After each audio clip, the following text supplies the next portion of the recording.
Joe Rogan Podcast, check it out. The Joe Rogan Experience. Train by day, Joe Rogan Podcast by night, all day. Tristan, how are you? Good to be here. Good to have you here, man. You were just telling me before we went on air the numbers of the social dilemma, and they're bonkers. So what, just say that. Yeah, the social dilemma was seen by 38 million households in the first 28 days on Netflix, which I think is broken records. And if you assume, a lot of people are seeing it with their family because parents seeing it with their kids, the issues that are around teen mental health. If you assume 1 out of 10 families saw it with a few family members, we're in the 40 to 50 million people range, which is just broken records, I think, for Netflix. I think it was the second most popular documentary throughout the month of September, or film throughout the month of September. It is a really well done documentary, but I think it's one of those documentaries that affirmed a lot of people's worst suspicions about the dangers of social media, and then on top of that, it sort of alerted them to what they were already experiencing in their own personal life and highlighted it. Yeah, I think that's right. I mean, most people were aware. I think it's a thing everyone's been feeling, that the feeling you have when you use social media isn't that this thing is just a tool or it's on my side. It is an environment based on manipulation, as we say in the film. And that's really what's changed. That, I remember, I've been working on these issues for something like 8 years or something now. Can you please tell people who didn't see the documentary what your background is and how you got into it? Yeah, so the film goes back as a set of technology insiders. My background was as a design ethicist at Google. So I first had a startup company that we sold to Google, and I landed there through a talent acquisition. And then started work about a year into being at Google, made a presentation that was about how essentially technology was holding the human collective psyche in its hands, that we were really controlling the world's psychology. Because every single time people look at their phone, they are basically experiencing thoughts and scrolling through feeds and believing things about the world. This has become the primary meaning-making machine for the world. And that we as Google had a moral responsibility to, hold the collective psyche in a thoughtful, ethical way and not create this sort of race to the bottom of the brainstem attention economy that we now have. So my background was as a kid, I was a magician. We can get into that. I studied at a lab at Stanford studied in a class called the Stanford Persuasive Technology class that taught a lot of the engineers in Silicon Valley kind of how the mind works, and the co-founders of Instagram were there. And then later studied behavioral economics and how the mind is sort of influenced. I went into cults and started studying how cults work, and then arrived at Google through this lens of, technology isn't really just this thing that's in our hands. It's more like this manipulative environment that is tapping into our weaknesses, everything from the slot machine rewards to, the way you get tagged in a photo and it sort of manipulates your social validation and approval, these kinds of things. When you were at Google, did they still have the "Don't Be Evil" sign up? I don't know if there's actually a physical sign. Was there? There was never a physical sign? I thought there was something that they actually had. I think there was this guy. Was it Paul? Not Paul. What was his last name? He was the inventor, one of the inventors of Gmail, and they had a meeting and they came up with this mantra because they realized the power that they had, and they realized that there was going to be a conflict of interest between advertising on the search results and regular search results. And so they know that they could abuse that power, and they came up with this mantra, I think, in that meeting in the early days, to don't be evil. There was a time where they took that mantra down, and I remember reading about it online, and they took it off their page, I think. That's what it was. Yeah. And when I read that, I was like, that should be big news. There's no reason to take that down. Why would you take that down? Yeah. Why would you say, well, maybe you could be a little evil? Let's not get crazy. It's a good question. I mean, I wonder what logic would have you remove a statement like that. That seems like a standard statement. It's a great statement. Okay, here it is. Google removes "Don't Be Evil" clause from its code of conduct. In 2018? Yeah. Yeah. I wonder why. Did they have an explanation? Did it say anything? Underneath there? "Don't Be Evil" has been a part of the company's corporate code of conduct since 2000, when Google was reorganized under a new parent company Alphabet in 2015, Alphabet assumed a slightly adjusted version of the motto. Do the right thing, yeah. Do the right thing. Oh, that's a Spike Lee movie, bitch. However, Google retained its original "Don't be evil" language until the past several weeks. The phrase has been deeply incorporated into Google's company culture, so much so that a version of the phrase has served as the Wi-Fi password on the shuttles that Google uses to ferry its employees to its Mountain View headquarters. I think I remember that, yeah. Wow. You get on the bus and you type in "Don't be evil." I wonder why they decided. Well, I mean, they did change it to "Do the right thing." I mean, we always used to say that, just to friends, not within Google, but just, instead of saying "Don't be evil," just say, let's do some good here, right? That's nice. Let's do some good here. Yeah, think positive. Think doing good instead of don't do bad. Yeah.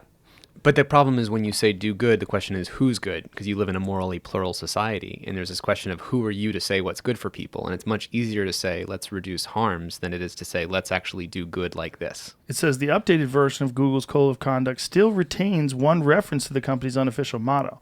The final line of the document is still, and remember, ... don't be evil. And if you see something that you think isn't right, speak up. Yeah. Okay. Well, they still have "Don't be evil," though. So maybe it's much ado about nothing.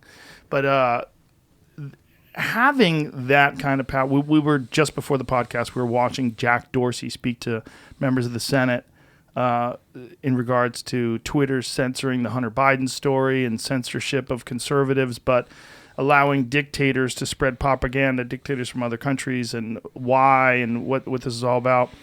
One of the things that Jack Dorsey has been pretty adamant about is that they really never saw this coming when they started Twitter. Yeah. And they didn't think that they were ever going to be in this position where they were going to be really the arbiters of free speech for the world. Right. Which is essentially in some ways what they are. I think it's important to roll back the clock for people because it's easy to think, that we just sort of landed here and that they would know that they're going to be influencing the global psychology. But I think we should really reverse engineer for the audience, how did these products work the way that they did? So let's go back to the beginning days of Twitter. I think his first tweet was something like checking out the buffaloes in Golden Gate Park in San Francisco.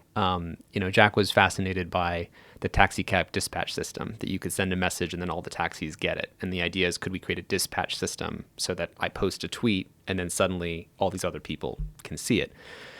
And the real genius of these things was that they weren't just offering this thing you could do. They found ways of keeping people engaged. I think this is important for people to get, that they're not competing for your data or for money. They're competing to keep people using the product. And so when Twitter, for example, invented this persuasive feature of the number of followers that you have, if you remember, that was a new thing at the time, right? You log in and you see your profile.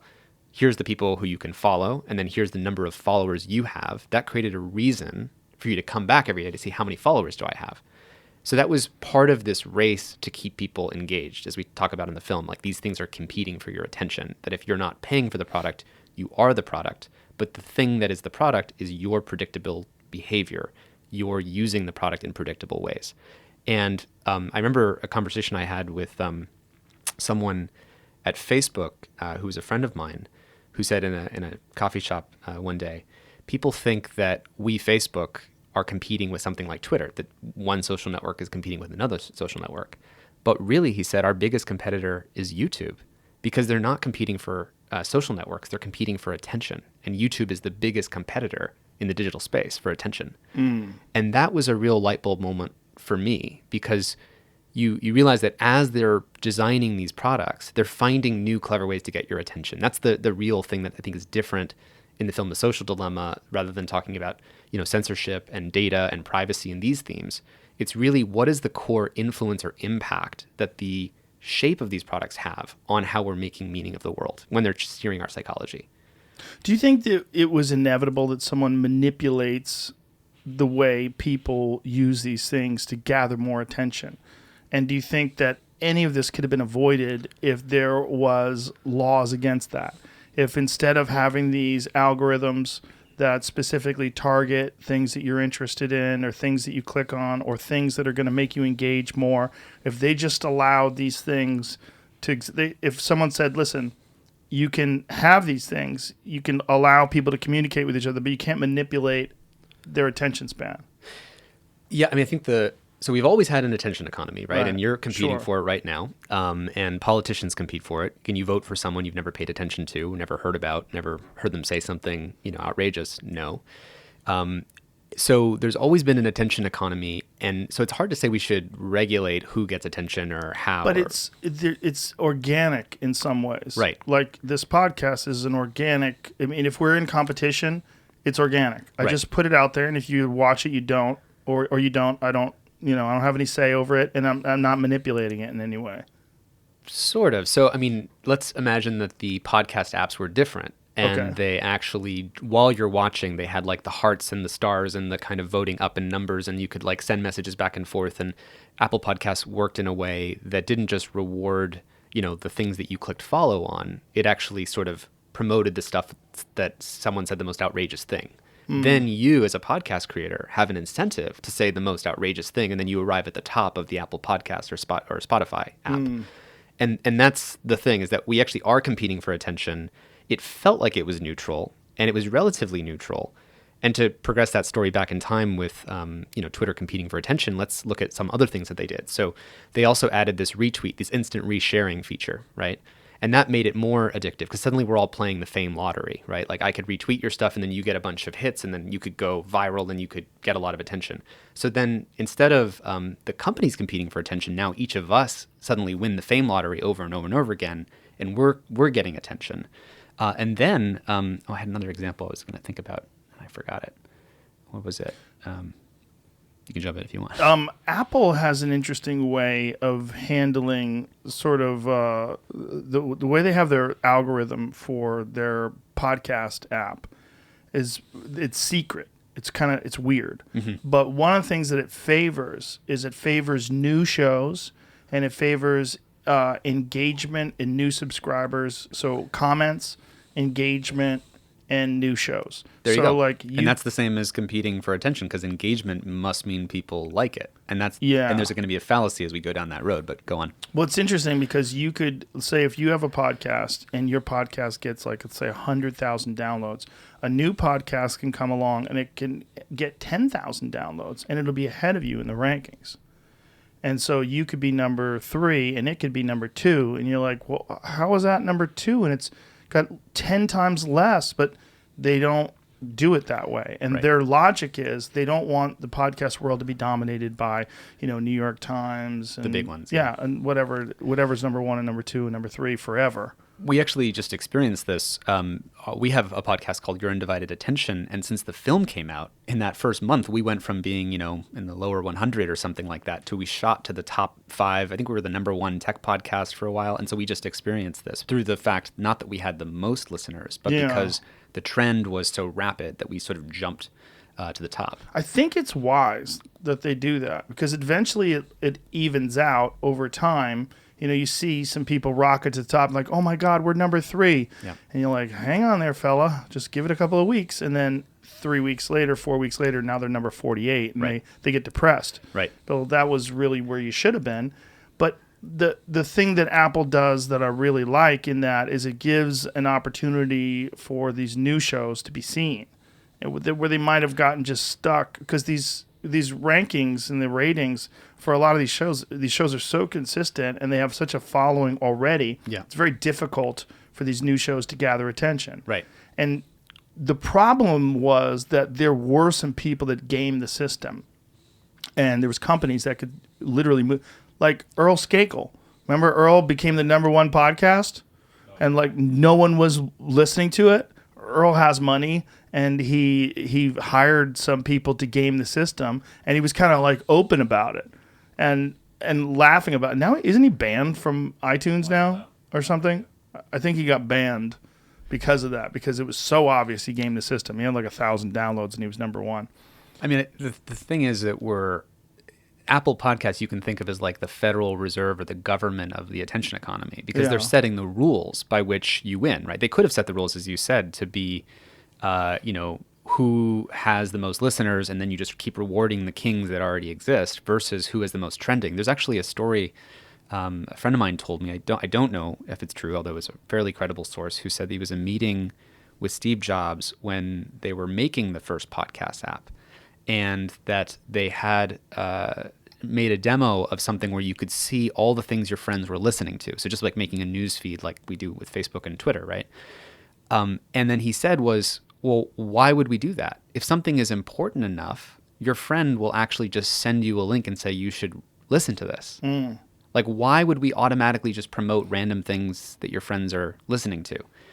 And again, this is kind of how you get back to social media. How is social media so successful? Because it's much more addictive to see what your friends are doing in a feed, but it doesn't reward what's true or what's meaningful.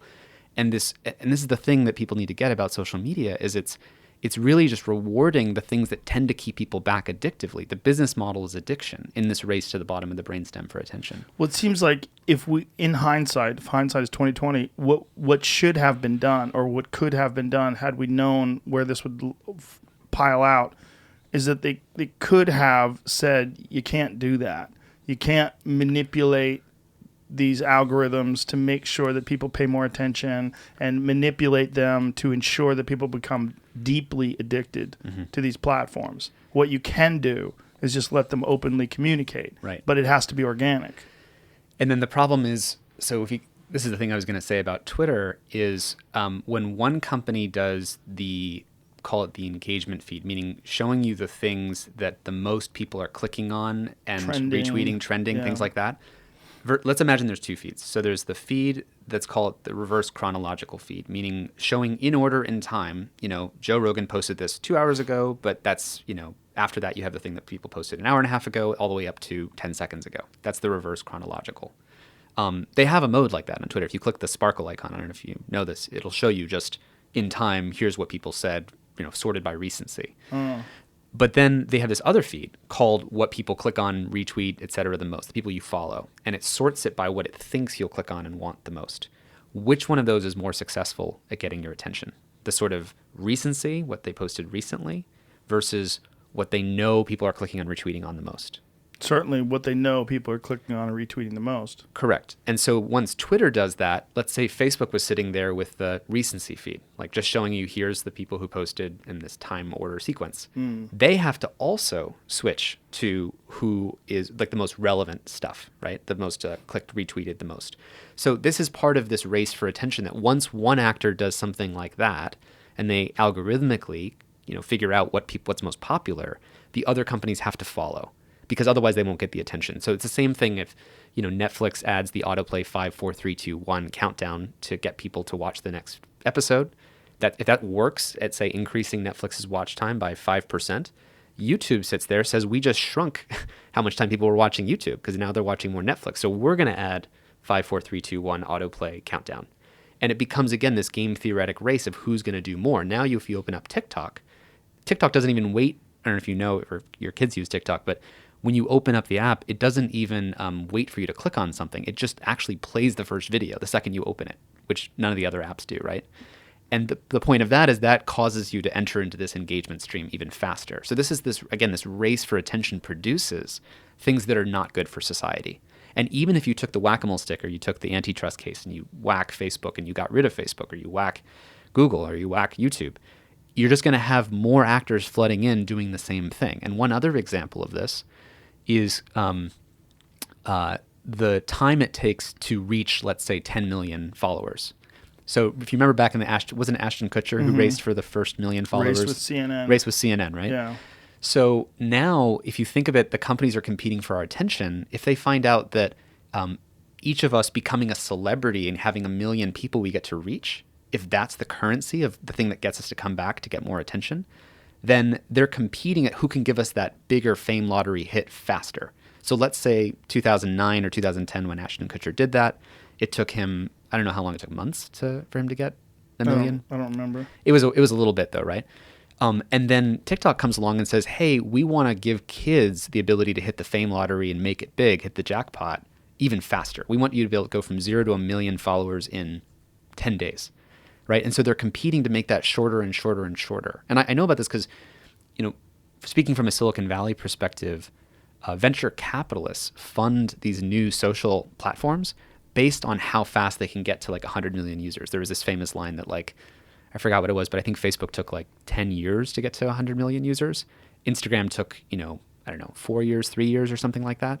TikTok can get there even faster. And so it's shortening. And that's what people that's what we're competing for. It's like who can win the fame lottery faster. But is a world where everyone broadcasts to millions of people without the responsibilities of publishers, journalists, etc., does that produce an information environment that's healthy? And obviously, the film, The Social Dilemma, is really about how it makes the worst of us rise to the top, right? So our hate, our outrage, our polarization, what we disagree about, black and white thinking, more conspiracy-oriented views of the world, QAnon, Facebook groups, things like that. And we can definitely go into. There's a lot of legitimate conspiracy theories. So I don't want to make sure I'm not categorically dismissing stuff. But that's really the point: is that we have landed in a world where the things that we are paying attention to are not necessarily the agenda of topics that we would say, in a reflective world, what we would say is the most important. So there's a lot of conversation about free will and about letting people choose whatever they enjoy viewing and watching and paying attention to. But when you're talking about these incredibly potent algorithms and incredibly potent addictions that people develop to these things, and we're pretending that people should have the ability to just ignore it and put it away. Right. And use your willpower, Joe. Yeah, that seems.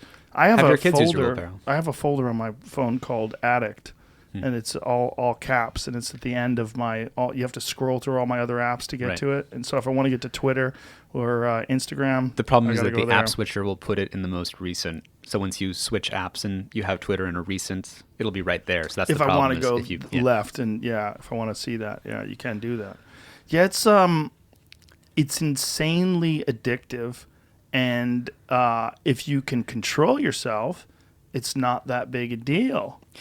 But how many people can control themselves? Well, I think the thing we have to hone in on is the asymmetry of power. As I say in the film, it's like we're bringing this ancient brain hardware, the prefrontal cortex, which is like what you use to do goal-directed action, self-control, willpower, holding back. Marshmallow test. Don't get the marshmallow now. Wait later for the 2 marshmallows later. All of that is through our prefrontal cortex. And when you're sitting there and you think, okay, I'm going to look at this one thing on Facebook because my friend invited me to this event, or it's this one post I have to look at. And the next thing you know, you find yourself scrolling through the thing for like an hour. Right. And you say, man, that was on me. I should have had more self-control. But there, behind the screen, behind that glass slab, is like a supercomputer pointed at your brain that is predicting the perfect thing to show you next. And you can feel it. Like so this is really important. So like, if I'm Facebook, and when you flick your finger, you think when you're using Facebook, it's just going to show me the next thing that my friend said. But it's not doing that. When you flick your finger, it actually literally wakes up this sort of supercomputer avatar voodoo doll version of Joe. And the voodoo doll of Joe is, the more clicks you've ever made on Facebook is like adding the little hair to the voodoo doll. And the more likes you've ever made adds little clothing to the voodoo doll.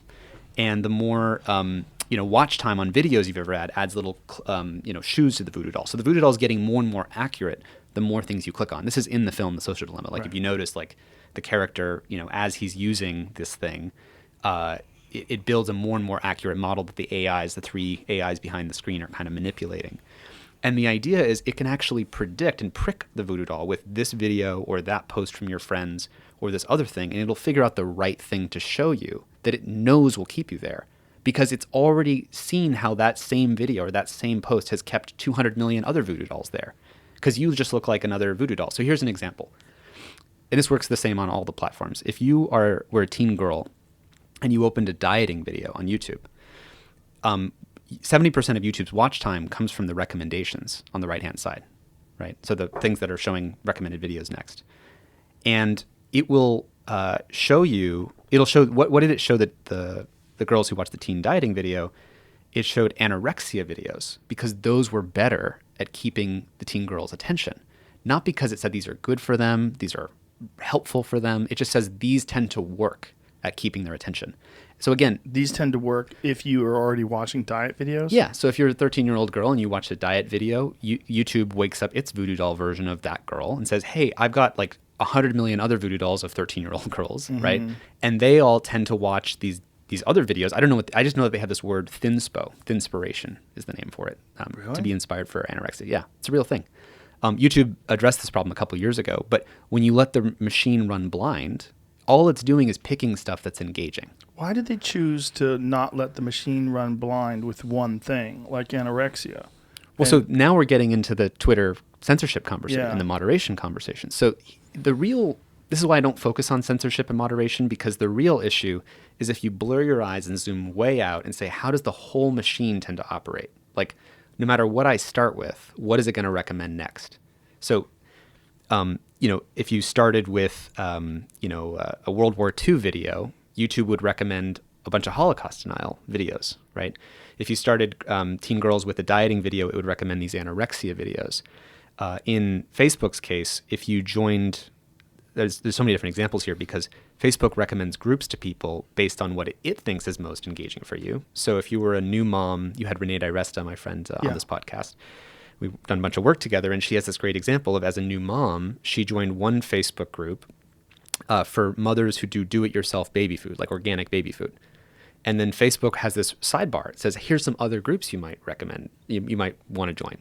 And what do you think was the most engaging of those? Because Facebook, again, is picking on which group, if I got you to join it, would cause you to spend the most time here, right?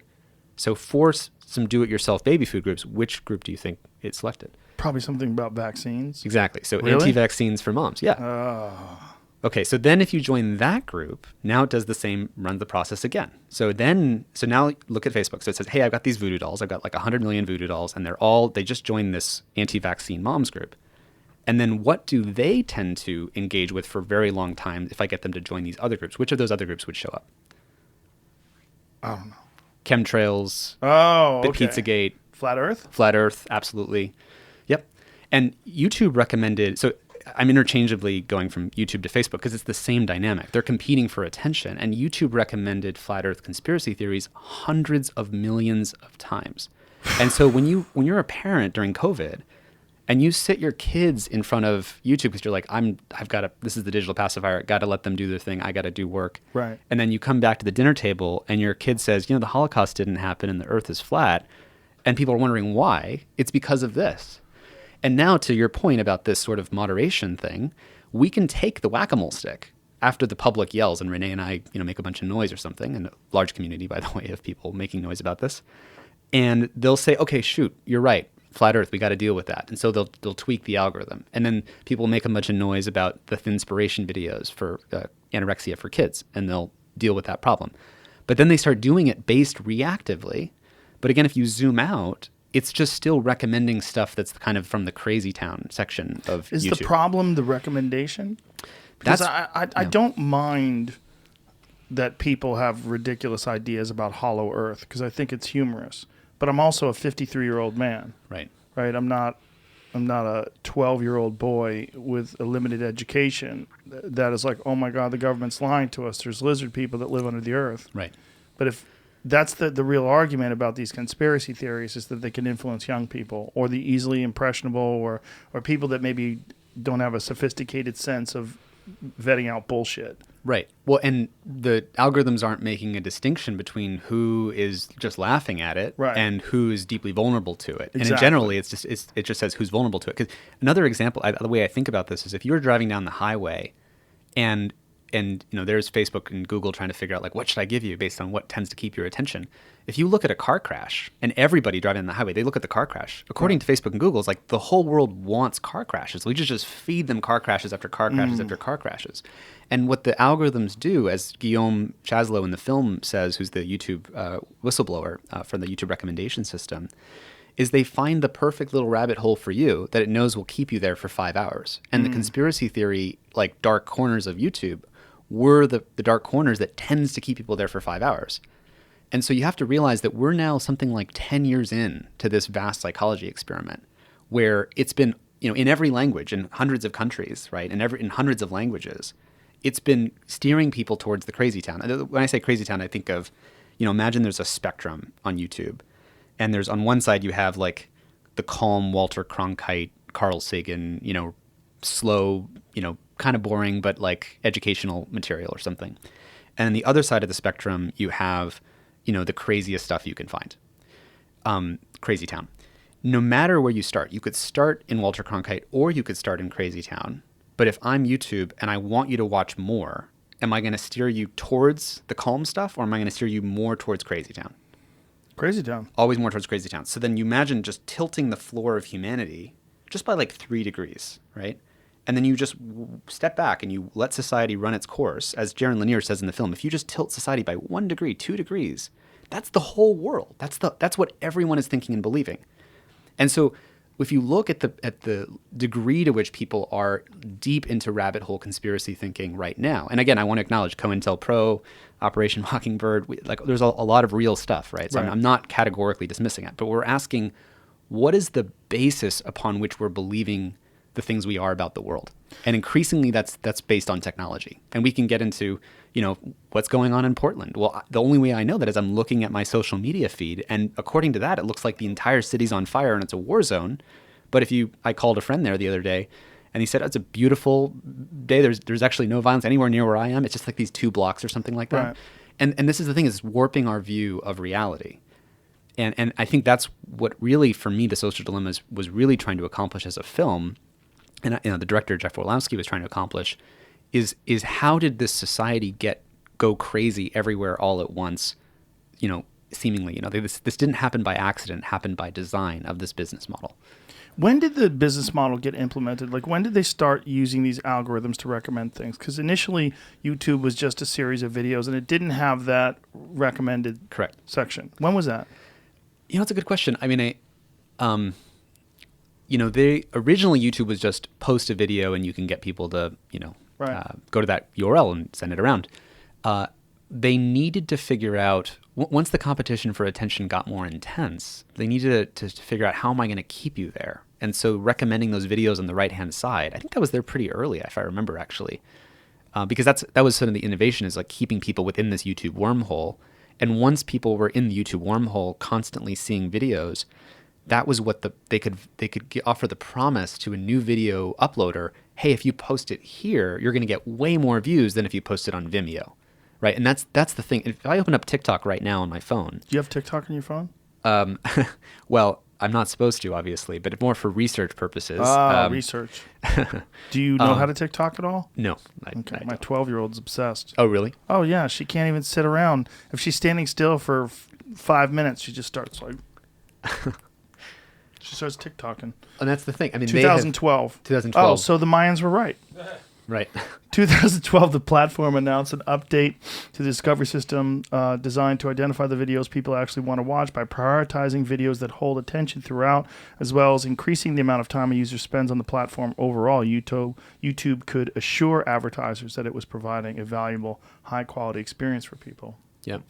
So that's beginning of the end. Yeah. So 2012 on YouTube's timeline, I mean, the Twitter and Facebook world, I think, introduces the retweet and reshare buttons in the 2009 to 2010 kind of time period. So you end up with this world where the things that we're most paying attention to are based on algorithms choosing for us. And so the sort of deeper argument that's in the film that I'm not sure everyone picks up on is these technology systems have taken control of human choice. They've taken control of humanity because they're controlling the information that all of us are getting. Right. Think about every election. Like, I think of Facebook as kind of a voting machine, but it's a sort of indirect voting machine because it controls the information for 4 years that your entire society is getting. And then everyone votes based on that information. Now you could say, well, hold on, radio and television were there and were partisan before that. But actually radio and TV are often getting their news stories from Twitter. And Twitter is recommending things based on these algorithms. So when you control the information that an entire population is getting, you're controlling their choices. I mean, literally in military theory, if I want to screw up your military, I want to control the information that it's getting. I want to confuse the enemy. And that information funnel is the very thing that's been corrupted. And it's like the Flint water supply for our minds. I was talking to a friend yesterday, and she was saying that there were articles that she was laughing that there's articles that are written about negative tweets that random people make about a celebrity doing this or that. And she was like, and she was quoting this article. She's like, look how crazy this is. This is a whole article that's written about someone who decided to say something negative about something some celebrity had done. And then it becomes this huge art. And then the tweets are prominently featured. Correct. And then the response to those, I mean, like really like arbitrary, like weird. Because it's a values blind system that just cares about what will get attention. You know, exactly, and that's what the article was. It was just an attention grab. It's interesting because Prince Harry and Meghan have become very interested in these issues and are actively working on these issues and getting to know them just a little bit. Are they really? Yeah, well, because it affects them personally. Well, it's actually interesting. I mean, I don't want to speak for them, but I think Meghan has been the target of the most vitriol, hate-oriented stuff on the planet, right? From just the amount of sort of criticism that they get, really, and scrutiny. Yeah, I mean, she's just like news feeds filled with hate about just what she looks like, what she says, just constantly. And I'm out of the loop. I've never seen anything. She's pretty. What do they think she looks like? I honestly, I don't follow it myself because I don't fall into these attention traps. I try not to, but she just faces the worst vitriol. I mean, this is the thing with teen bullying, right? So I think they work on these issues because teenagers are now getting a micro version of this thing where each of us are scrutinized, you know? And I think that's what's not, I mean, think about what celebrity status does and how it screws up humans in general, right? Like take an average celebrity, like it warps your mind, it warps your psychology, and you get scrutiny, right? When you suddenly are followed, each person gets thousands or project forward into the future a few years. Each of us have, you know, tens of thousands to hundreds of thousands of people that are following what we say. That's a lot of feedback. And, you know, as Jonathan Haidt says in the film, and I know you've had him here, you know, it's made kids much more cautious and less risk-taking and more bullied overall. And there's just huge problems in mental health around this. Yeah, it's really bad for young girls, right? Especially for 10 to 14-year-olds. And I've had quite a few celebrities in here, and we've discussed it. I just tell them that you can't read that stuff. Just don't read it. Yeah. Like, there's no good in it. Like, I had a friend, she did a show. She's a comedian. She did a show, and she was talking about this one negative comment that was inaccurate. You know, it said she only did a half an hour and her show sucked. She's like, fuck her and this and that. I go, why are you reading that? She's like, because it's mostly positive. I go, but how come you're not talking about most of it then? You're talking about this one person. Yeah. This one negative person. We're both laughing about it. Like, she's healthy. You know, right. she's not completely fucked up by it, but this one person got into her head. I'm like, I'm telling you, it's not, the juice is not worth the squeeze. But don't read those things. But this is exactly right. And this is based on how our minds work. I mean, our minds literally have something called negativity bias. So if you have 100 comments and 99 are positive and one is negative, where does the average human's mind go? Right. They go to the negative. And it also goes to the negative even when you shut down the screen. Your mind is sitting there looping on that negative comment. And why? Because evolutionarily, it's really important that we look at social approval, negative social approval, because our reputation is at stake in the tribe. Yes. So it matters. Yes. But it's never been easier now for not just that one comment to sort of gain more airtime, but then for that to build a hate mob and then to see the interconnected clicks. And I can go in and see 10 other people that responded to that are negative. Yes. And so especially when you have teenagers that are exposed to this and you can keep going down the tree and see all of the hate fest on you. This is the psychological environment that is the default way that kids are growing up now. Yeah. I actually faced this recently with the film itself because actually the film has gotten just crazy positive acclaim for the most part, and there's just a few, you know, negative comments, and for myself even, right? Here comes a conjunction, but I was glued to a few negative comments, and then you could click and you would see other people that you know who positively like or respond to those comments. You're like, why did that person say that negative thing? I thought we were friends. That whole kind of psychology, and we're all vulnerable to it. Unless you learn, as you said, to tell your celebrity friends, just don't pay attention to even mild stuff I see people fixate on. Even a mild disagreement or mild criticism, people fixate on.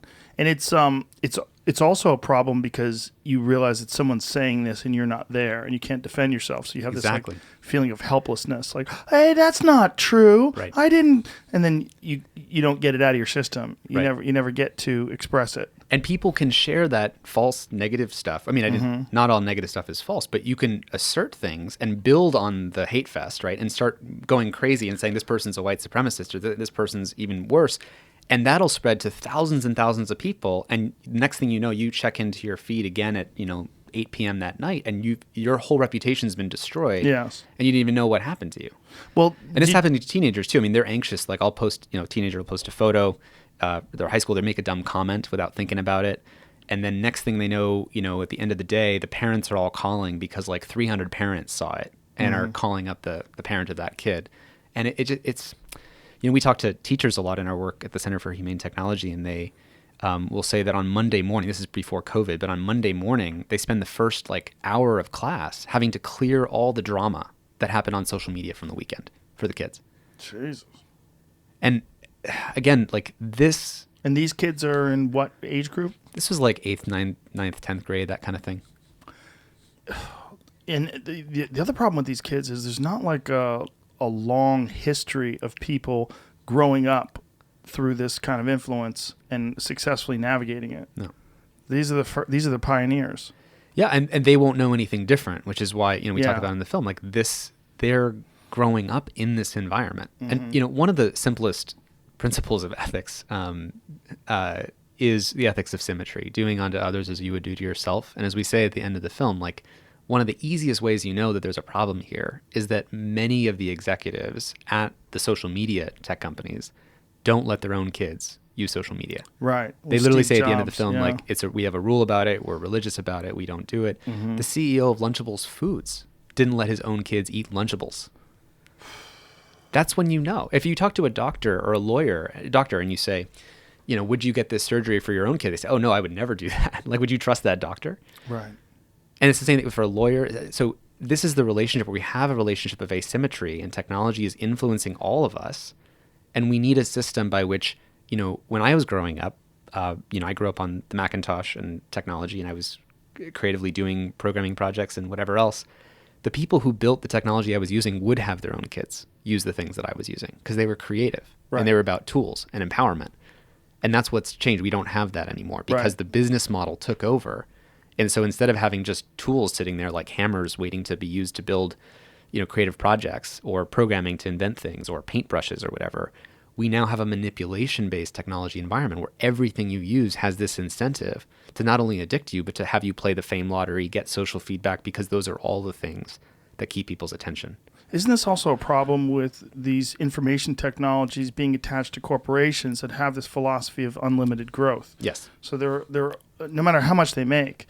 I applaud Apple because I think they are the only company that takes steps to protect privacy, to block advertisements, to make sure that at least like when you use their Maps application, they're not saving your data and sending it to everybody. And it's one of the reasons why Apple Maps is really not as good as Google Maps. Right. But I use it, and that's one of the reasons why I use it. And when Apple came out recently, and there was they were doing something to block your information being sent to other places, and I forget what was the exact thing that it was. In the new iOS, they released a thing that blocks the tracking identifiers. That's right. And it's not actually out yet. It's going to be out in January or February, I think someone told me. And what that's doing, that's a good example of they're putting a tax on the advertising industry. Because just by saying you can't track people individually, that takes down the value of an advertisement by like 30% or something. Here it This is. pops up when, And when I do Safari. I get this little privacy report thing. Right. It says it's like in the last 7 days, it's prevented 125 trackers from profiling me. Right. Yeah, and you can opt out of that if you'd like. If you're like, no, fuck that, track me. Yep. Yeah, you can do that if you you can want let to. them send your data, but that seems to me a much more ethical approach to be able to decide whether or not these companies get your information.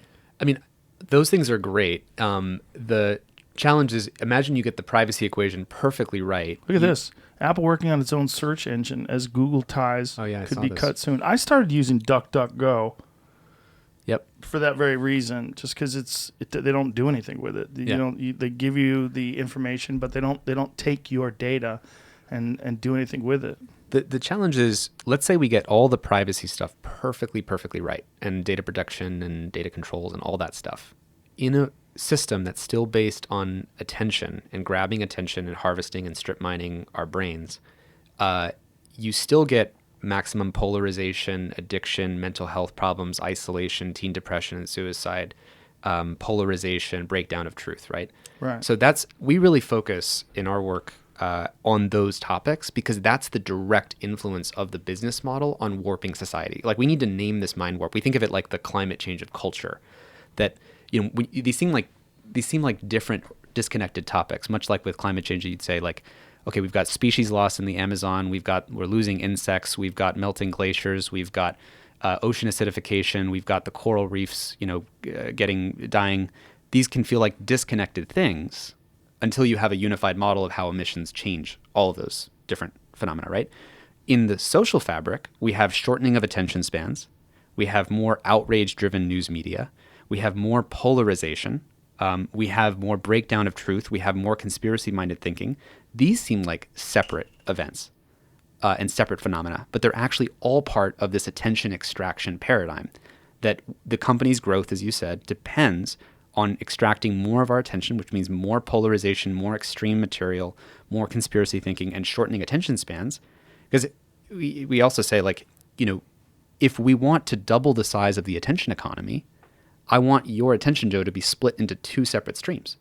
Like, I want you watching the TV, the tablet, and the phone at the same time, because now I've tripled the size of the amount of extractable attention that I can get for advertisers, which means that by fracking for attention and splitting you into more junk, attention that's like thinner, we can sell that as if it's real attention, like the financial crisis, where you're selling thinner and thinner financial assets as if it's real, but it's really just a junk asset. Oh, wow. And that's kind of where we are now, where it's sort of the junk attention economy, because we can shorten attention spans and we're debasing the substrate of that makes up our society, because everything in a democracy depends on individual sense-making and meaningful choice, meaningful free will, meaningful independent views. But if that's all basically sold to the highest bidder, that debases the soil from which independent views grow, because all of us are jacked into this sort of matrix of social media manipulation, that's ruining and degrading our democracy. And that's really, there's many other things that are ruining and degrading our democracy, but that's this sort of invisible force that's upstream that affects every other thing downstream. Because if we can't agree on what's true, for example, you can't solve any problem. I think that's what you talked about in your 10-minute thing on the social dilemma I think I saw on YouTube. Yeah. Your organization highlights all these issues in an amazing way, and it's very important. But do you have any solutions? It's hard, right? So I just want to say that this is as complex a problem as climate change, in the sense that you need to change the business model. I think of it like we're on the fossil fuel economy and we have to switch to some kind of beyond that thing, right? Because so long as the business models of these companies depend on extracting attention, can you expect them to do something different? Like, you can't, but how could you? There's so much money involved, and Correct. now they've accumulated so much wealth that they have an amazing amount of influence. Yep. And the asymmetric influence can buy lobbyists, can influence Congress, and prevent things from happening. So this is why it's kind of the last moment. That's right. But I think we're seeing signs of real change. We have the antitrust case that was just filed against Google in Congress. We're seeing more hearings. What was the basis of that case? To be honest, I was actually in the middle of the Social Dilemma launch when I think that happened, and my home burned down in the recent fires in Santa Rosa, so I actually missed that happening. Sorry to hear that. Yeah, sorry, that was a big thing to drop. But yeah, no, it's awful. There's so much that's been happening in the last 6 weeks. I was evacuated 3 times where I lived in California. Oh, really? Yeah, so it got real close to our house. Justice Department sues monopolist Google for violating antitrust laws. Department files complaint against Google to restore competition in search and search advertising markets. Okay, so it's all about search. Yeah, this is right. This was a case that's about Google using its dominant position to privilege its own search engine in its own products and beyond, which is similar to sort of Microsoft bundling in the Internet Explorer browser. But this is all good progress, but really it misses the kind of fundamental harm of, like, these things are warping our society. They're warping how our minds are working, and there's no congressional action against that because it's a really hard problem to solve. I think that the reason the film for me is so important is that if I look at the growth rate of how fast Facebook has been recommending people into conspiracy groups and kind of polarizing us into separate echo chambers, which we should really break down, I think, as well for people, like exactly the mechanics of how that happens. But if you look at the growth rate of all of those harms compared to, how fast has Congress passed anything to deal with it, like basically not at all. They seem a little bit unsophisticated in that regard. Like it might be an understatement. Yeah. Yeah. I'm trying to be charitable. I want to be charitable too, and I want to make sure I call out. I mean, there's Senator Mark Warner, Blumenthal, several other senators we've talked to have been really on top of these issues and led. I think Senator Warner's white paper on how to regulate the tech platforms is one of the best. It's from 2 years ago in 2018. And Rafi Martina, his staffer, is an amazing human being who works very hard on these issues. So there are some good folks, but when you look at the broad, like the hearing yesterday, it's mostly grandstanding to politicize the issue, right? Because you turn it into, on the right, hey, you're censoring conservatives, and on the left, it's, hey, you're not taking down enough misinformation and dealing with the hate speech and all these kinds of things. Right. And they're not actually dealing with how would we solve this problem. They're just trying to make a political point to win over their base. Now, Facebook recently banned the QAnon pages, which I thought was kind of fascinating because I'm like, well, this is a weird sort of slippery slope, isn't it? Like, if you decide that it almost seemed to me like, well, we'll throw them a bone. We'll get rid of QAnon because it's so preposterous. Let's just get rid of that. But what else? Like, if you keep going down that rabbit hole, where do you draw the line? Like, where... Are you allowed to have JFK conspiracy theories? Are you allowed to have flat Earth? Are you allowed? Yeah. I guess flat Earth is not dangerous. Is that where they make the distinction? Yeah. So I think their policy is evolving in the direction of when things are causing offline harm, when online content is known to precede offline harm, that's when that's the standard by which platforms are acting. What offline harm has been caused by the QAnon stuff? Do you know? There's several incidents. We interviewed a guy on our podcast about it. There's some armed at gunpoint type things. I can't remember. And there's things that are priming people to be violent. I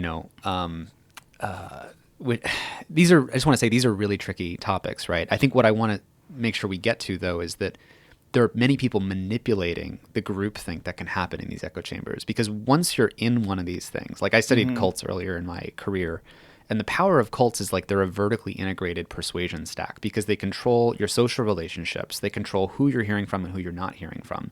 They give you meaning, purpose, and belonging. They have a custom language. They have an internal way of referring to things.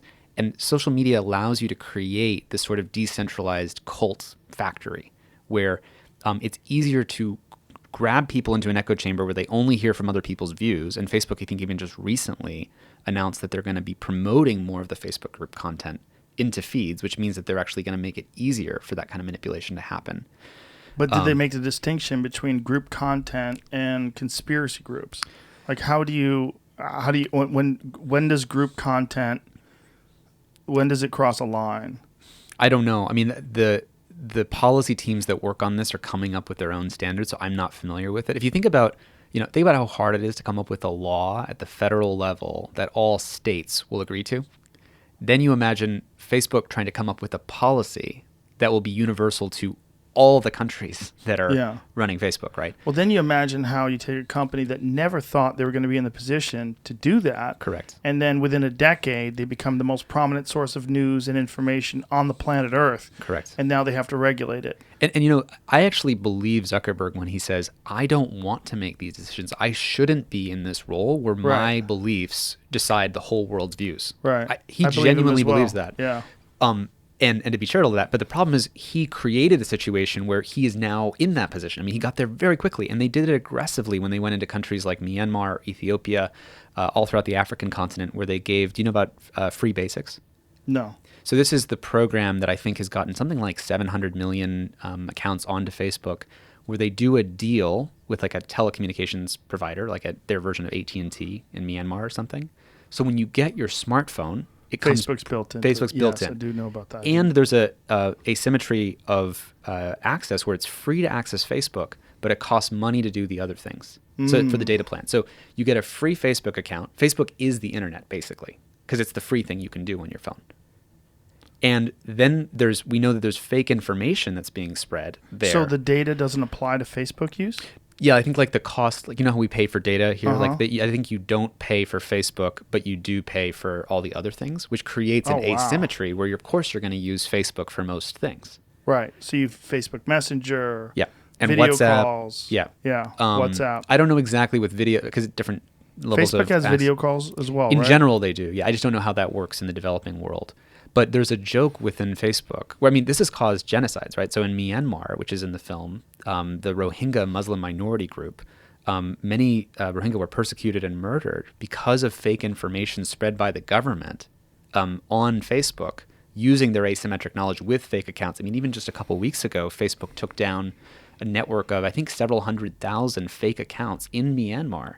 And they didn't even have at the time more than something like 4 or 5 people in their extended Facebook network who even spoke the language of that country. Oh, God. So when you realize that this is like I think of like the Iraq War Colin Powell Pottery Barn rule, where like, you know, if you go in and you break it, then you are responsible for fixing it. This is Facebook actively doing deals to go into Ethiopia, to go into Myanmar, to go into the Philippines or whatever, and providing these solutions. And then it breaks the society. And they're now in a position where they have to fix it. There's actually a joke within Facebook that if you want to know which countries will be, quote unquote, at risk in 2 years from now, look at which ones have Facebook free basics. Jesus. And That's then terrifying that they do that and they don't have very many people that even speak the language. So there's no way they're going to be able to filter it. That's right. And so now if you take it back, I know we were talking outside about the congressional hearing and Jack Dorsey and the questions from the senator about, are you taking down the content from the Ayatollahs or from the Chinese Xinjiang province about the Uyghurs? You know, when there's sort of speech that leads to offline violence in these other countries. The issue is that these platforms are managing the information commons for countries they don't even speak the language of. Right. And if you think the conspiracy theory sort of dark corners, crazy town of the English internet are bad, and we've already taken out like hundreds of whack-a-mole sticks, and they've hired hundreds of policy people and hundreds of engineers to deal with that problem. You go to a country like Ethiopia, where there's something like 90-something dialects, I think, in the country, and 6 major languages, where one of them is the dominant Facebook sort of language, and then the others get persecuted because they actually don't have a voice on the platform. This is really important that the people in Myanmar who got persecuted and murdered didn't have to be on Facebook for the fake information spread about them to impact them, for people to go after them, right? So this is the whole, I can assert something about this minority group. That minority group isn't on Facebook, but if it manipulates the dominant culture to go, we have to go kill them, then they can go do it. And the same thing has happened in India, where there's videos uploaded about, hey, those Muslims, I think they're called flesh killings, where they'll say that these Muslims killed this cow, and in is it Hinduism? The cows are sacred. Did I get that right? Anyway. I believe you did. Yeah. They will post those, they'll go viral on WhatsApp and say, we have to go lynch those Muslims because they killed the sacred cows. And they went from something like 5 of those happening per year to now hundreds of those happening per year because of fake news being spread, again, on Facebook about them, on WhatsApp about them. And again, they don't have to be on the platform for this to happen to them, right? So this is critical that, imagine you and I let's imagine all of your listeners, I don't even know how many you have, like tens of millions, right? And we all listen to this conversation. We say, we don't want to even use Facebook and Twitter or YouTube. We all still, if you live in the US, still live in a country that everyone else will vote based on everything that they're seeing on these platforms.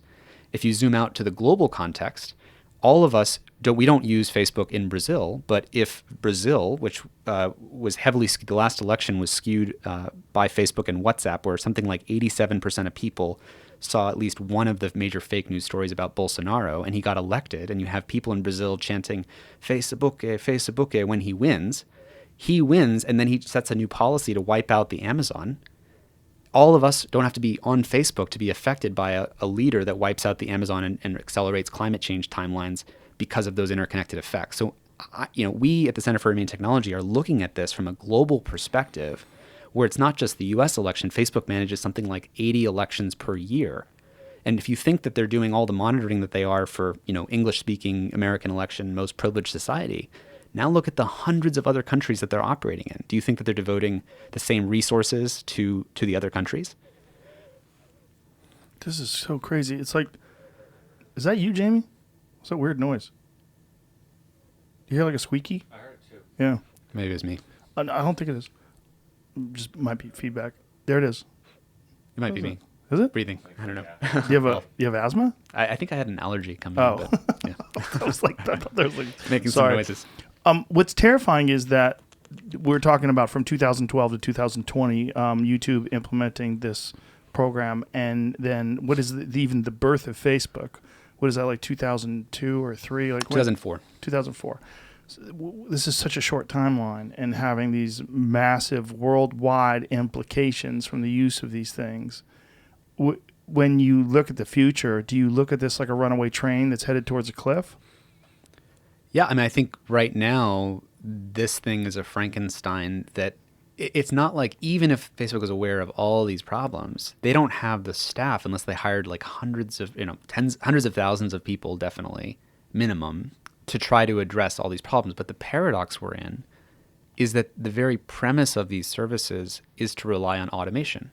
Like, it used to be we had editors and journalists, or at least editors, or people who edited even what went on television, saying what is credible, what is true. Like, you sat here with with Alex Jones even yesterday, and you're trying to check him on everything he's saying, right? You're researching and trying to look that stuff up. You're trying to be doing some more responsible communication.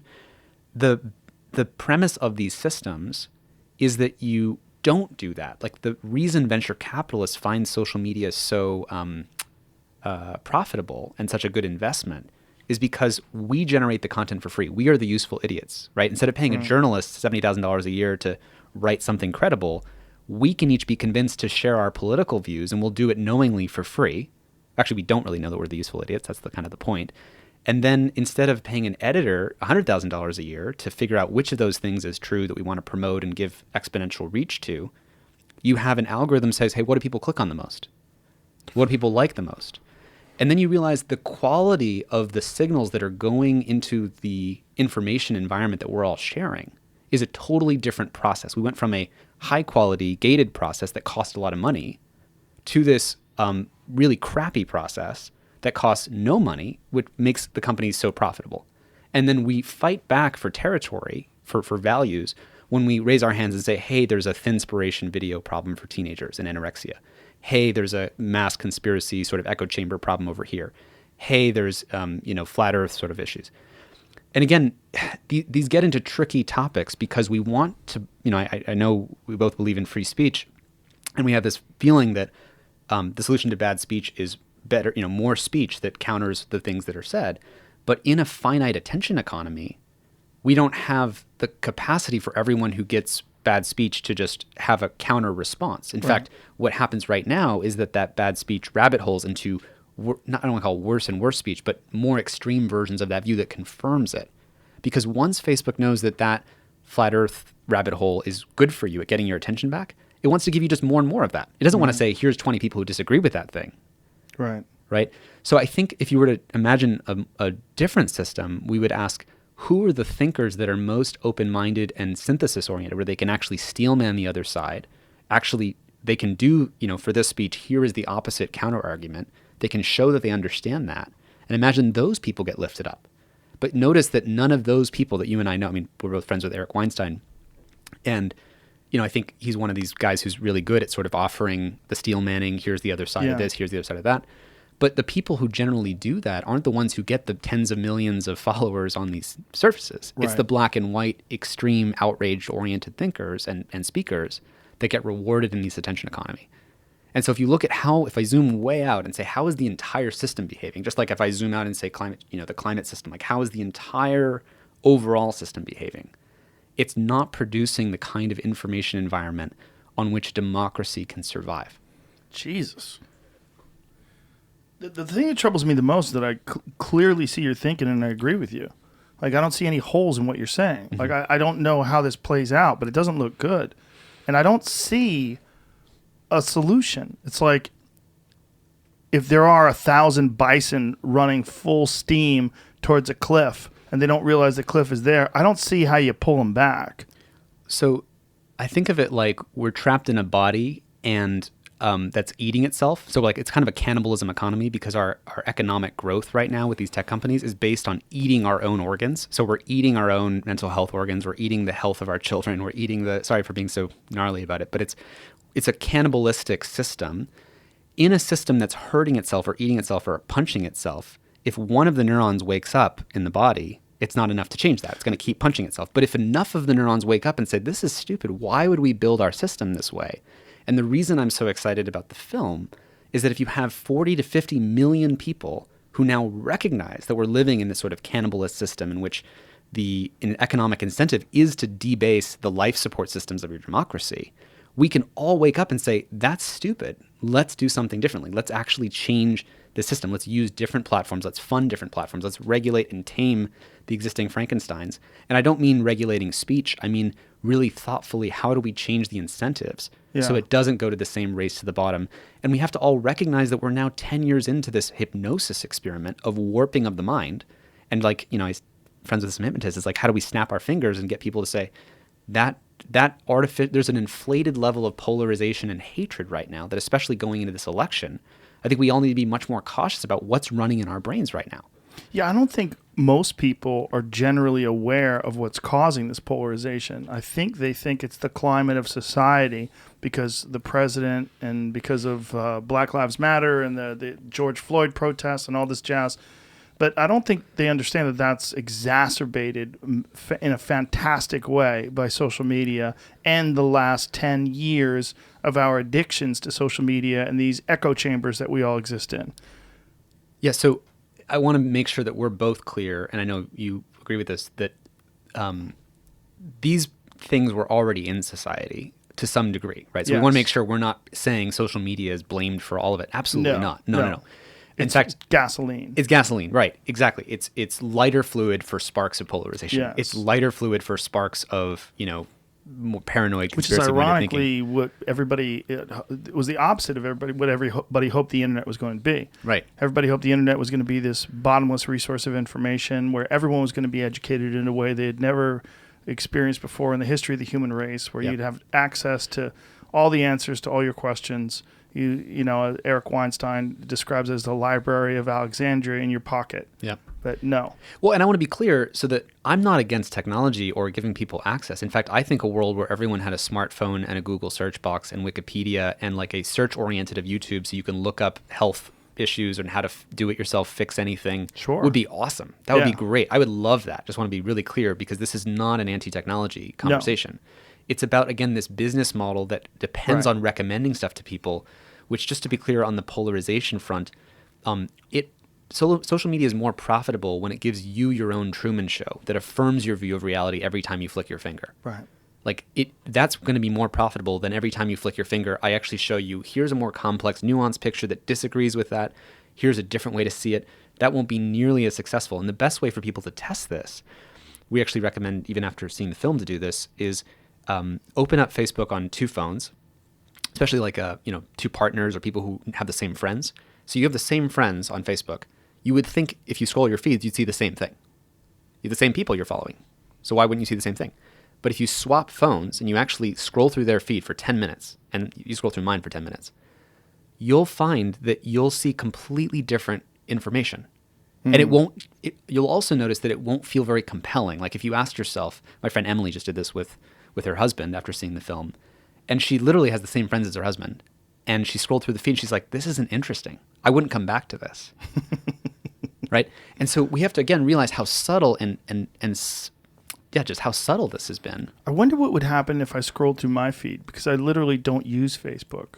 I don't use it at all. I only use Instagram. Use Instagram. I stopped using Twitter because it's like a bunch of mental patients throwing shit at each other. And I very rarely use it, I should say. Mm-hmm. Occasionally I'll check some things to see like what the climate is, but of the cultural climate. But I use Instagram and Facebook. I used to use Instagram to post to Facebook, but I kind of stopped even doing that because it just seems gross. Yeah. It's these people in these verbose arguments about politics and the economy and world events and just... We have to ask ourselves, is that medium constructive to solving these problems. No. Like, just not at all. And it's an attention casino, right? The house always wins. And we're, Eric, you might see Eric Weinstein in a thread, battling it out or sort of duking it out with someone and maybe even reaching some convergence on something, but it just whizzes by your feet and then it's gone. Yeah. Right? And all the effort that we're putting in to make these systems work, but then it's just all gone. What and do you do? I mean, I try to very minimally use social media overall. Luckily, the work is so busy that that's easier. I want to say first that, on the addiction fronts of these things, I, myself am very sensitive and, easily addicted by these things myself. And that's why I think I notice these. Yeah, you were these saying in the trends. social dilemma, it's email for you, huh? Yeah, for me, if I refresh my email and pull to refresh like a slot machine, sometimes I'll get invited to meet the president of such and such to advise on regulation, and sometimes I get a stupid newsletter from a politician I don't care about or something, right? So email is very addictive. It's funny, I talked to Daniel Kahneman, who wrote he's like the founder of behavioral economics. He wrote the book Thinking Fast and Slow, if you know that one. And he said as well that email was the most addictive for him. And the one thing you'll find is that the people who know most about these sort of persuasive, manipulative tricks, they'll say we're not immune to them just because we know about them. Dan Ariely, who's another famous persuasion behavioral economics guy, talks about flattery and how flattery still feels good even if I tell you I don't mean it. Like, I love that sweatshirt. That's an awesome sweatshirt. Where'd you get it? You're just going to bullshit me, but that's the it feels good to get flattery even if you Right. know that it's not real. Right. And the point being that, like, again, we have so much evolutionary wiring to care about what other people think of us that just because you know that they're manipulating you in the likes or whatever, it still feels good to get those 100 extra likes on that thing that you posted. Yeah. When did the likes come about? Well, let's see. Well, actually, in the film, Justin Rosenstein, who's the inventor of the like button, talks about it. I think the first version was something called Beacon, and it arrived in 2006, I think. But then the simple like one-click like button was like a little bit later, like 2008, 2009. Are you worried that it's going to be more and more invasive? I mean, you think about the problems we're dealing with now with Facebook and Twitter and Instagram, all these within the last decade or so. What do we have to look forward to? I mean, is there something on the horizon that's going to be even more invasive? Well, we have to change this system because, as you said, technology is only going to get more immersed into our lives and Right. infused into our lives, not less. Is technology going to get more persuasive or less persuasive? More More for persuasive. sure. Is AI going to get better at predicting our next move or less good at predicting our next move? It's almost like we have to eliminate that. And I mean, it would be really hard to tell them you can't use algorithms anymore that depend on people's attention spans. Right. It would be really hard, but it seems like the only way for the internet to be pure. Correct. I think of this like the environmental movement. I mean, some people have compared the film The Social Dilemma to Rachel Carson's Silent Spring, right? Where that was the book that birthed the environmental movement. And that was in a Republican administration, the Nixon administration. We created the EPA, the Environmental Protection Agency. We went from a world where we said the environment's something we don't pay attention to we passed a bunch, I forgot the laws that we passed between 1963 and 1972. Over a decade, we started caring about the environment. We created things that protected the national parks. And I think that's kind of what's going on here, that, imagine, for example, it is illegal to show advertising on youth-oriented social media apps between 12 a.m. and 6 a.m. because you're basically monetizing loneliness and lack of sleep, right? Like, imagine that you cannot advertise during those hours because we say that, like a national park, our children's attention this is a very minimal example, by the way. This would be like, taking the most obvious piece of low-hanging fruit and land and say, let's quarantine this off and say this is sacred. But isn't the problem, like the Environmental Protection Agency, it resonates with most people. The idea of, let's protect the world for our children. Right. There's not a lot of people profiting off of polluting the rivers. Right. But when you Well, look... there's over hunting, certain lands or overfishing certain fisheries and collapsing them. I mean, there are, if you have big enough corporations that are based on an infinite growth profit model, operating with less and less, resources to get, this is a problem we faced before. For sure. But it's not the same sort of scale as 300 and X amount of millions of people, and a vast majority of them are using some form of social media. And also, this is not something that really resonates in a very clear, like 1 + 1 = 2 way. Like the environmental protection agency, it makes sense. Like if you ask people, Right. should you be able to throw garbage into the ocean? Everyone's going to say, no, that's a terrible idea. Right.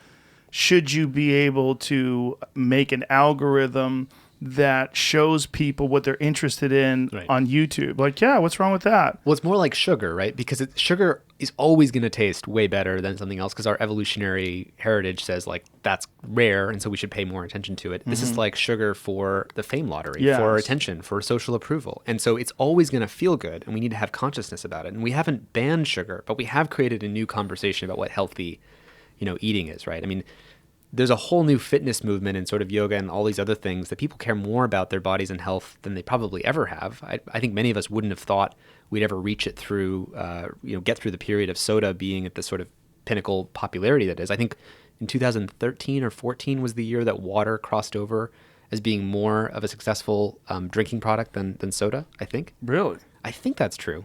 You might want to look that up. But so I think we could have something like that here where we have to, I think of it this way, if you want to even get kind of weirdly, I don't know, spiritual or something about it, which is we're the only species that could even know that we're doing this to ourselves.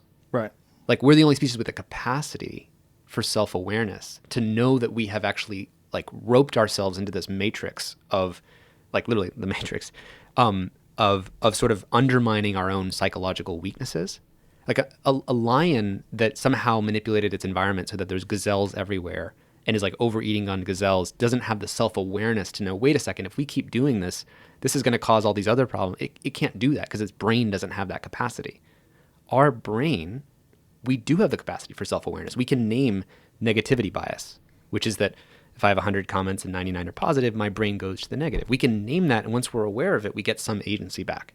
We can name that we have a draw towards social approval. So when I see I've been tagged in a photo, I know that they're just manipulating my social approval.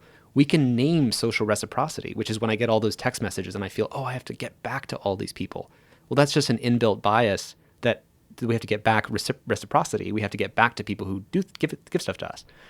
The more we name our own biases, like confirmation bias, we can name that my brain is more likely to feel good getting information that I already agree with than information that disagrees with me. Once I know that about myself, I can get more agency back. Yeah. And we're the only like species that we know of that has the capacity to realize that we're in a self-terminating sort of system, and we have to change that by understanding our own weaknesses and that we've created the system that is undermining ourselves. And I think the film is doing that for a lot of people. It certainly is, but I think it needs more.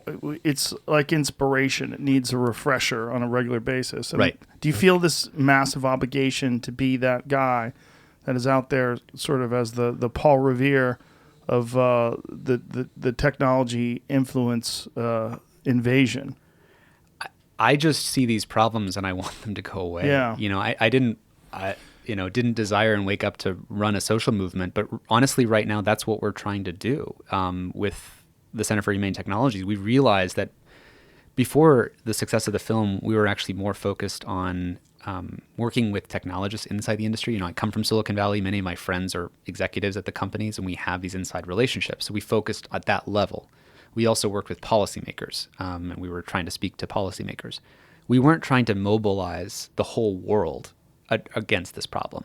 But with the film, suddenly we as an organization have had to do that. And frankly, I wish we had, I'm speaking really honestly, I really wish we'd had those funnels so that people who saw the film could have landed into, a carefully designed funnel where we actually started mobilizing people to deal with this issue. Because there are ways we can do it. We can pass certain laws. We have to have a new cultural sort of set of norms about how do we want to show up and use this system.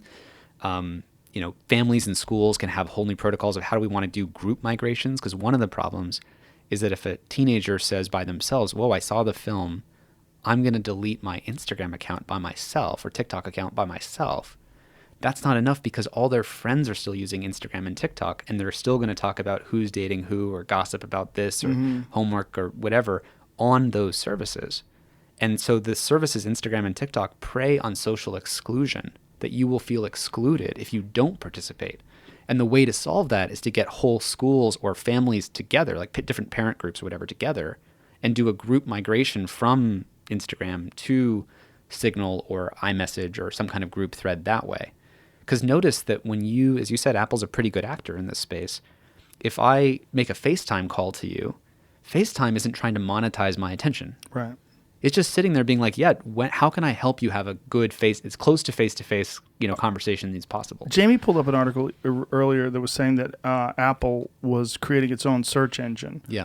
I hope that is the case, and I hope that if it is the case, they apply the same sort of ethics that they have towards sharing your information that they do with other things to their search engine. But I wonder if there would be some sort of value in them creating a social media platform that doesn't rely on that sort of algorithm. Yeah. Well, I think in general, one of the exciting trends that has happened since the film is there's actually many more people trying to build alternatives social media products that are not based on these business models. Yeah.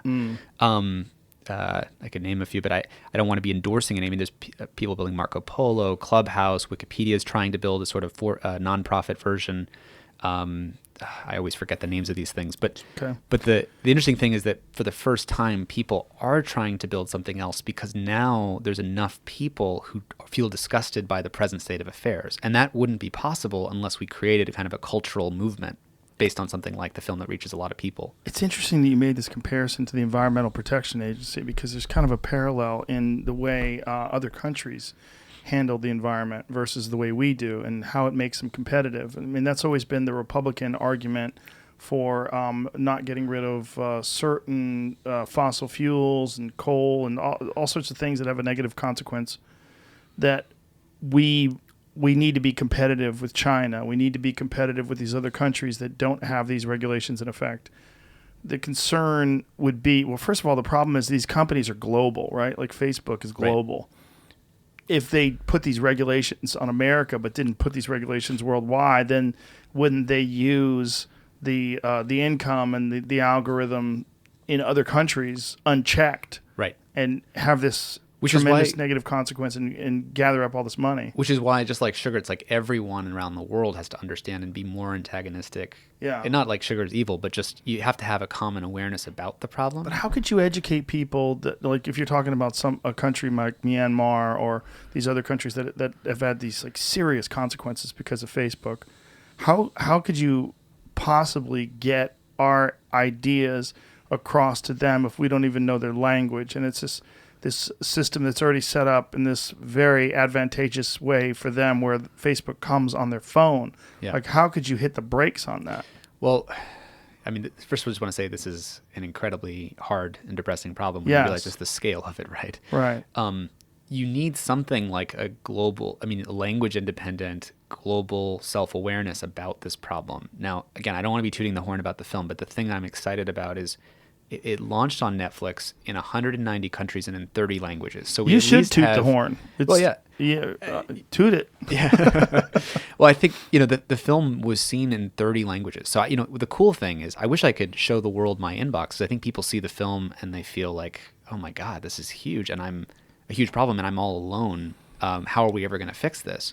But I get emails every day from Indonesia, Chile, Argentina, Brazil, people saying, oh my God, this is exactly what's going on in my country. I mean, I've never felt more optimistic, and I've felt really pessimistic for the last 8 years working on this because there really hasn't been enough movement. But I think for the first time, there's a global awareness now that we could then start to mobilize. I know the EU is mobilizing, Canada is mobilizing, Australia is mobilizing, California State is mobilizing with Prop 24. There's a whole bunch of movement now in the space, and they have a new rhetorical arsenal of why we have to make this bigger transition.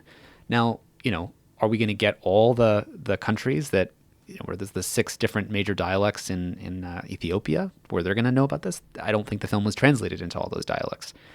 I think we need to do more. It's a really, really hard, messy problem. But on the topic of if we don't do it, someone else will. One interesting thing in the environmental movement was there's a great WNYC radio piece about the history of lead and when we regulated lead. Do you know anything about this? Yeah, I do. Yeah. Yeah. I'm curious, this matches up with your experience. My understanding is that obviously lead was this sort of miracle thing. We put it in paint, we put it in gas. It was great. And then the way we figured out that we should regulate lead out of our sort of infused product supply is by proving there was this guy who proved that it dropped kids' IQ by 4 points for every, I think, microgram per deciliter, I think. So in other words, for the amount of, if you had a microgram of lead per deciliter of either, I'm guessing air, it would drop the IQ of kids by 4 points. And they measured this by actually doing a sample on their teeth or something, because lead shows up in your bones, I think. And they proved that if the IQ points dropped by 4 points, it would lower future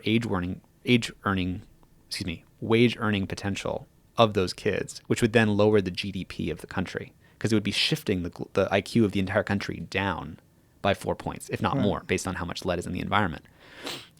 If you zoom out and say, is social media... Now, let's replace the word IQ, which is also a rot term because there's like a whole bunch of views about how that's designed in certain ways and not others and measuring intelligence. Let's replace IQ with problem-solving capacity. What is your problem-solving capacity, which is actually how they talk about it in this radio episode. And imagine that we have a societal IQ or a societal problem-solving capacity. The US has a societal IQ. Russia has a societal IQ. Germany has a societal IQ. How good is a country at solving its problems? Now imagine that what does social media do to our societal IQ? Well, it distorts our ideas. It gives us a bunch of false narratives. It fills us with misinformation and makes nonsense. it impossible to agree with each other. Right. And in a democracy, if you don't agree with each other and you can't even do compromise, you have to recognize that politics is invented to avoid warfare, right? Right. So we have compromise and understanding so that we don't like physically are violent with each other. We have compromise and conversation. If social media makes compromise, conversation, and shared understanding and shared truth impossible, it doesn't drop our societal IQ by 4 points. It drops it to 0. Because you can't solve any problem, whether it's human trafficking or poverty or climate issues or racial injustice, whatever it is that you care about. It depends on us having some shared view about what we agree on. And by the way, and on the optimistic side, there are countries like Taiwan that have actually built a digital democratic sort of social media type thing. Audrey Tang, you should have Audrey Tang on your show. She's amazing. She's the digital minister of Taiwan. And they've actually built a system that rewards unlikely consensus. So when two people who would traditionally disagree post something online, and when two people who traditionally disagree actually agree on something, that's what gets boosted to the top of the way that we look at our information feeds. Really? Yeah. So it's about finding consensus where they'd be unlikely and saying, hey, actually, you, Joe, and Tristan, you disagree on these 6 things, but you agree on these 3 things. And of things that we're going to encourage you to talk about on a menu, we hand you a menu of the things you agree on. And how did they manipulate that? Honestly, we did a great interview with her on our podcast that people can listen to. I think you should have her on. She honestly, I would love to, but what is your podcast again? Tell people. It's called Your Undivided Attention. And the interview is with Audrey Tang is her name. Okay. And I think this is one model of how do you have sort of digital media bolted onto the top of a democracy and have it work better, as opposed to it just degrades into kind of nonsense and polarization and inability to agree. Taiwan is in such a unique situation too, right? Because China doesn't recognize them, and there's a real threat that they're going to be invaded by China. Correct. And so what's interesting about Taiwan is we haven't talked about the disinformation issues, but it's under, like you said, not just physical threat from China, but massive propaganda, disinformation campaigns are trying to run there, right? I'm sure. And so what's amazing is that their digital media system is good at dealing with these disinformation campaigns and conspiracy theories and other things, even in the face of a huge threat like China. But there's more binding energy in the country because they all know that it's a tiny island and there's a looming threat of this big country. Whereas in the United States, we're not this tiny island with a looming threat elsewhere. In fact, many people don't know or don't think that there's actually information warfare going on. I actually think it's really important to point out to people that this social media is one of our biggest national security risks, because while we're obsessed with protecting our physical borders and building walls and spending $1 trillion redoing the nuclear fleet, we left the digital border wide open. Like if Russia or China try to fly a plane into the United States, our Pentagon and billions of dollars of defense infrastructure from Raytheon and Boeing or whatever will shoot that thing down, and it doesn't get in. If they try to come into the country, they'll get stopped by the passport control system, ideally. If Russia or China try to fly an information bomb into the country, instead of being met by the Department of Defense, they're met by a Facebook algorithm with a white glove that says exactly which zip code you want to target. Like, it's the opposite of protection. So social media makes us more vulnerable. I think of it like, if you imagine like a bank that spent billions of dollars, surrounding the bank with physical bodyguards, right? Like, just the buffest guys, and every single quarter you just totally secured the bank. But then you installed on the bank a computer system that everyone interacts with, and no one changes the default password from like lowercase password. Anyone can hack in. That's what we do when we install Facebook in our society, or you install Facebook in Ethiopia. Because if you think Russia or China, or Iran or South Korea, or North Korea, influencing our election is bad, just keep in mind the like dozens of countries throughout Africa where we actually know recently there was a huge campaign that the Stanford Cyber Policy Center did a report on of Russia targeting, I think, something like 7 or 8 major countries and disinformation campaigns running in those countries. Or the Facebook whistleblower who came out about a month ago, Sophie Zhang, I think is her name, saying that she personally had to step in to deal with disinformation campaigns in Honduras, Azerbaijan, I think Greece, or some other countries like that. So the scale of what these technology companies are managing, they're managing the information environments for all these countries, but they don't have the resources to do it. So Not only that, they're not trained to do it. They're not qualified to do it. They're making up as they go along. They're 20 to 30 to 40. And they're way behind the curve. Right. When I had Renee DeRest on, and she detailed all the issues with the Internet Research Agency in Russia and what they did during the 2016 campaign for both sides.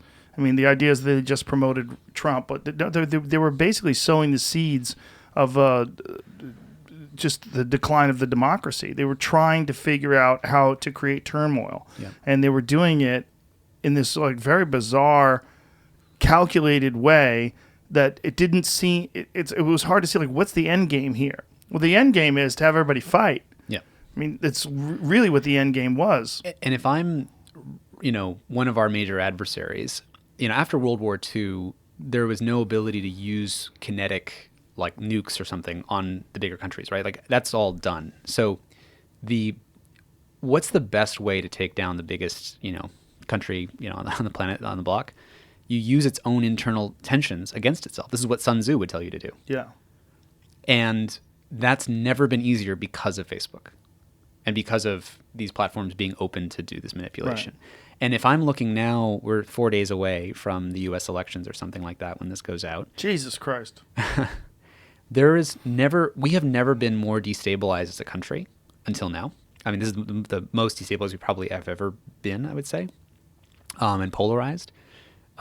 Maybe people would argue the Civil War was worse, but in recent history, there is maximum incentive for foreign actors to drive up, again, not one side or the other, but to drive us into conflict. So I would really, I think what we all need to do is recognize how much incentive there is to plant stories, to actually have physical violence on the streets. I think there was just a story, wasn't we talking about this morning, that there was some kind of truck, I think in Philadelphia or DC, loaded with explosives or something like this. There's such an incentive to try to, throw the agent provocateur, like throw the first stone, throw the first, Molotov cocktail, throw the first, make the first shot fired, to drive up that conflict. And I think we have to realize how much that may be artificially motivated. Very much so. And the Renee DeResta podcast that I did, where she went into depth about all the different ways that they did it, and the most curious one being funny memes. Yep. That there's so many of the memes that you read that you laugh the Frog. at. Yeah. Well, it was just so weird that they were humorous. And she said she looked at probably 100,000 memes. And the funny thing is, you actually can agree with them, right? Yeah, like, they're funny. you would laugh at them and say, like, oh, And they're being constructed by foreign agents that are doing this to try to mock certain aspects of our society and pit people against each other and create a mockery. And, back in 2016, there was very little collaboration between our defense industry and CIA and DoD and people like that, and the tech platforms. And the tech platforms said it's government's job to deal with if foreign actors are doing these things. How do you stop something like the IRA? Like, say, if they're creating memes in particular and they're funny memes. Well, so one of the issues that Renee brings up, and I'm just a huge fan of her and her work, is... As am I. Yeah. Is that if I'm, China, I don't need to invent some fake news story. I just find someone in your society who's already saying what I want you to be talking about, and I just like amplify them up. I take that dial and I just turn it up to 10, right? So I find your Texas secessionists and like, oh, Texas secession, that would be a good thing if I'm trying to rip the country apart. So I'm going to take those Texas secessionists and the California secessionists, and I'm just going to dial them up to 10. So those are the ones we hear from.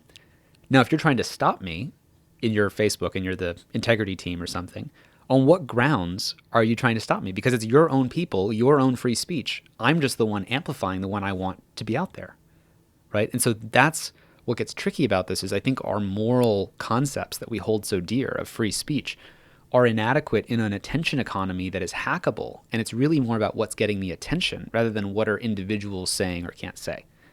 And, again, they've created this Frankenstein where they're making mostly automated decisions about who's looking like what patterned behavior or coordinated inauthentic behavior here or that, and they're shutting down. I don't know if people know this. Facebook shut down 2 billion fake accounts. I think this is a stat from a year ago. They shut down 2 billion fake accounts. They have 3 billion active real users. Do you think that those 2 billion were the perfect real fake accounts and they didn't miss any, or they didn't overwhelm and took some real accounts down with it? Our friend Brett Weinstein, he just got taken down by Facebook. Yeah. I think you saw that. That seemed calculated, though. Facebook has shut down 5.4 billion fake accounts this year. And that was in November 2019. Oh, my God. That is insane. That's so many. And so, again, it's the scale that these things are operating at. And that's why, when Brett got his thing taken down, I didn't like that. But it's not like there's this vendetta against Brett, right? I don't know about that. Yeah. That seemed to me to be a calculated thing because, Eric actually tweeted about it saying that, you could probably find the tweet because I retweeted it. Like, basically, it was reviewed by a person, so you're lying. He's like, this is not something that was taken down by an algorithm. He believes that it was because it was Unity 2020 platform, where they were trying to bring together conservatives and liberals and try to find some common ground and create like a third-party candidate that combines the best of both worlds. I don't understand what policy his Unity 2020 thing was going up against. Like, I have no idea. It's going against the two-party system. The idea is that it's taking away votes from Biden and then it may help Trump win. They banned him off Twitter as well. You know that, too. They blocked the account or something from... They banned the account. Banned the entire account. They banned the Unity 2020 account. Yeah. Unity. Yeah. I mean, literally Unity. They're like, nope, no Unity. Fuck you. We want Biden. Yeah. The political bias on social media is undeniable. And that's... maybe the least of our concerns in the long run, but it's a tremendous issue. And it also, it for sure sows the seeds of discontent, and it creates more animosity and it creates more conflict. The interesting thing is that if I'm one of our adversaries, I see that there is this view that people don't like the social media platforms, and I want them to be more, like, let's say I'm Russia or China. Right. And I'm currently using Facebook and Twitter successfully to run information campaigns.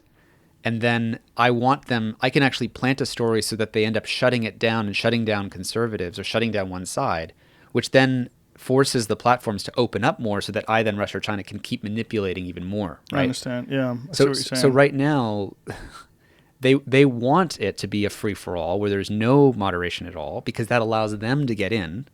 And they can weaponize the conversation against itself, right? I don't see a way out of this, Tristan. We have to all be aware of it. I mean, but even if we are all aware of it, it seems so pervasive. Yeah. Well, and it's not just pervasive. It's like we said, we're 10 years into this hypnosis experiment. Yes. This is the largest psychological experiment we've ever run on humanity. It's insane. It is insane. And it's also with tools that never existed before evolutionarily. So like we really are not designed just the way these brightly lit metal devices and glass devices interact with your brain. They're so enthralling. Right.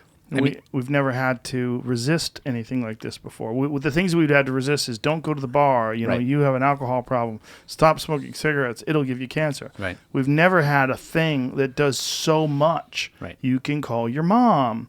You can text a good friend. You can receive your news. You can get amazing email about this project you're working at. And it could suck up your time staring at butts. And the infusion of the things that are necessary for life, like text messaging or like looking something up, are infused and right next to all of the sort of Right. corrupt stuff, right? And if you're using it to order food, and if you're using it to get an Uber, and Right. But imagine if we all wiped our phones of all the extractive business model stuff and we only had the tools. Like well, have you thought about using a light phone? Yeah, it's funny. Those guys used to be brought up in my awareness more often. For those who don't know, it's like a mini. One of the spin- guys on the documentary is one of the creators of it, right?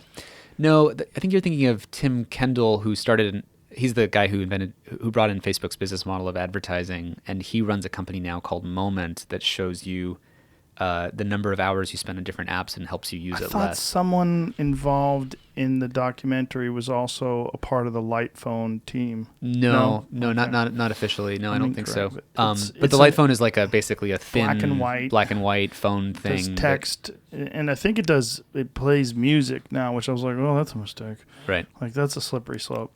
That's the thing, and we have to all be comfortable with losing access to things that we Right. might love, right? Like, oh, maybe you do want to take notes this time, but you don't have Right. your full keyboard to do that. And are you willing to do that? I think the thing is, one thing people can do is just take like a digital Sabbath one day a week off completely, because at the very imagine if you got several hundred million people to do that, that drops the revenue of these companies by like 15%, because that's 1 out of 7 days that you're not on the system, so long as you don't rebalance and use it more on the other days. I'm inclined to think that their solution is really the way out of this. That to opt out of all sharing of your information, and if they could come up with some sort of a social media platform that kept that as an ethic, Yeah.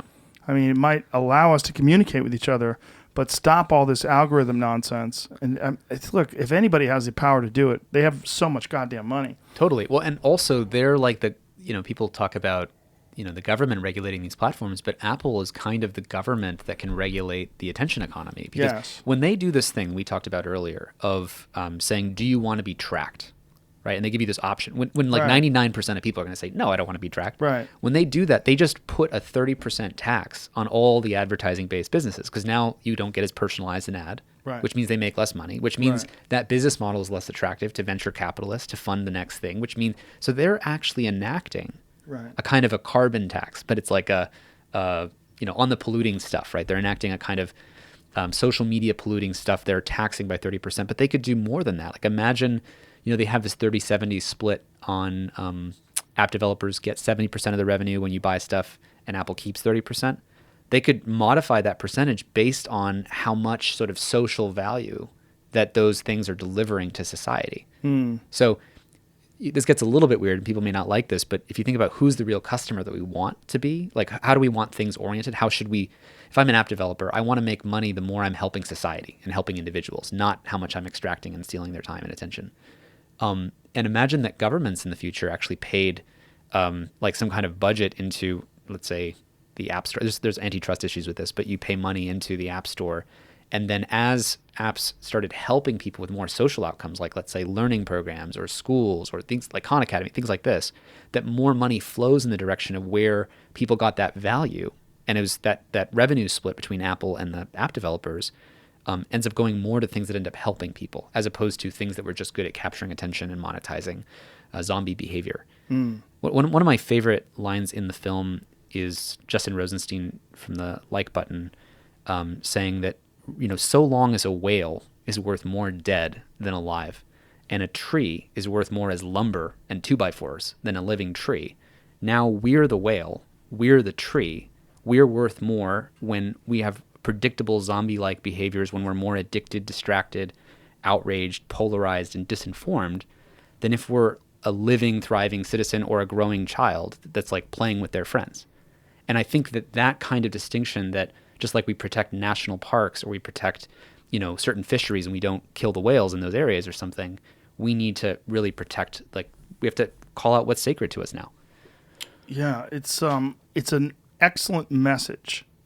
My problem that I see is that I just don't know how well that message is going to be absorbed on the people that are already in the trance. I mean, I think it's so difficult for people to put things down. I mean, like I was telling you, how difficult it is for me to tell my friends don't read the comments. Right.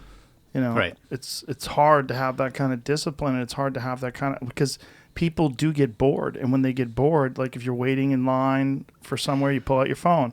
You're at the doctor's office, you pull out your phone.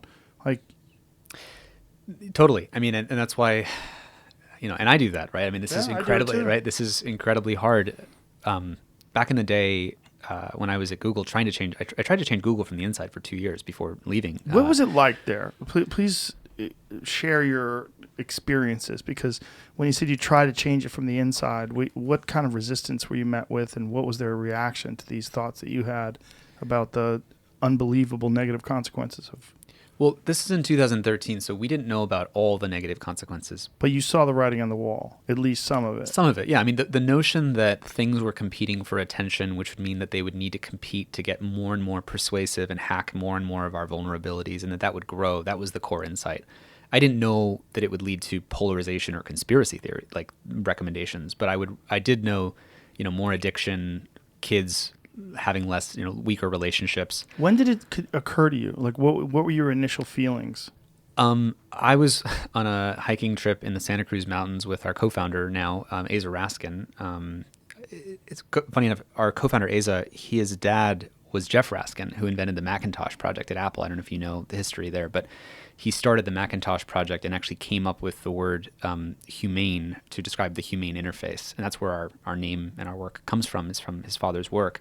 He and I were in the mountains in Santa Cruz and just experiencing nature, and just came back and realized, like, all of this stuff that we've built is just distracting us from the stuff that's really important. And that's when, coming back from that trip, I made the first Google deck that then spread virally throughout the company, saying never before in history have 50 designers, white 20 to 35-year-old engineers who look like me, to hold the collective psyche of humanity. And then that presentation was released, and about 10,000 people at Google saw it. It was actually the number one meme within the company. They have this internal thing inside of Google called MoMA that has, like, people can post like GIFs and memes about various topics. And it was the number one meme that, hey, we need to talk about this at this week's TGIF, which is the weekly, thank God it's Friday type company meeting. It didn't get talked about, but I got emails from across the company saying we definitely need to do something about this. It was just very hard to get momentum on it. And really the key interfaces to change within Google are Chrome and Android, because those are the neutral portals into which you're then using apps and notifications and websites and all of that. Like, those are the kind of governments of the attention economy that Google runs. And when you worked there, did they did you have to use Android? Was it part of the requirement to work there? No, I mean, a lot of people had Android phones. I still used an iPhone. Was it an issue? No, I mean, people, because they realized that they needed products to work on all the phones. I mean, if you worked directly on Android, then you would have to use an Android phone. But we tried to get some of those things like the screen time features that are now launched. So everyone now has on their phone, like, it shows you the number of hours or whatever you spend. Is that on Android as well? It is, yeah. And actually that came, I think, as a result of this advocacy. And that's shipping on 1 billion phones, which shows you can change this stuff, right? Like, that goes against their financial interest. People spending less time on their phones, getting less notifications. It does, but it doesn't work. Well, correct. So it doesn't actually work is the thing. Yeah. And let's separate the intention and the fact that they did it It's from like the labels on behavioral. cigarettes that tell you it's going to give you cancer. Like, by the time you're buying them, you're already hooked. Correct. I mean, it's even worse. Imagine, like, every cigarette box had like a little pencil inside, so you can mark. There was like little streaks that said the number of days in a row you haven't smoked, and you could like mark each day. It's like, it's too late, right? Like, yeah. It's just the wrong paradigm. Mm-hmm. The fundamental thing we have to change is the incentives and how money flows, because we want money flowing in the direction of the more these things help us. Like, let me give you a concrete example. Like, let's say you want to learn a musical instrument, and you go to YouTube to pick up ukulele or whatever, and you're seeing how to play the ukulele. Like, from that point, in a system that was designed in a humane and sort of time well spent kind of way, it would really ask you, instead of saying, here's 20 more videos that are going to just like suck you down a rabbit hole, it would sort of be more oriented towards, what do you really need help with? Like, do you need to buy a ukulele? Here's a link to Amazon to get the ukulele. Are you looking for a ukulele teacher? Let me do a quick scan on your Facebook or Twitter search to find out which of those people are ukulele teachers.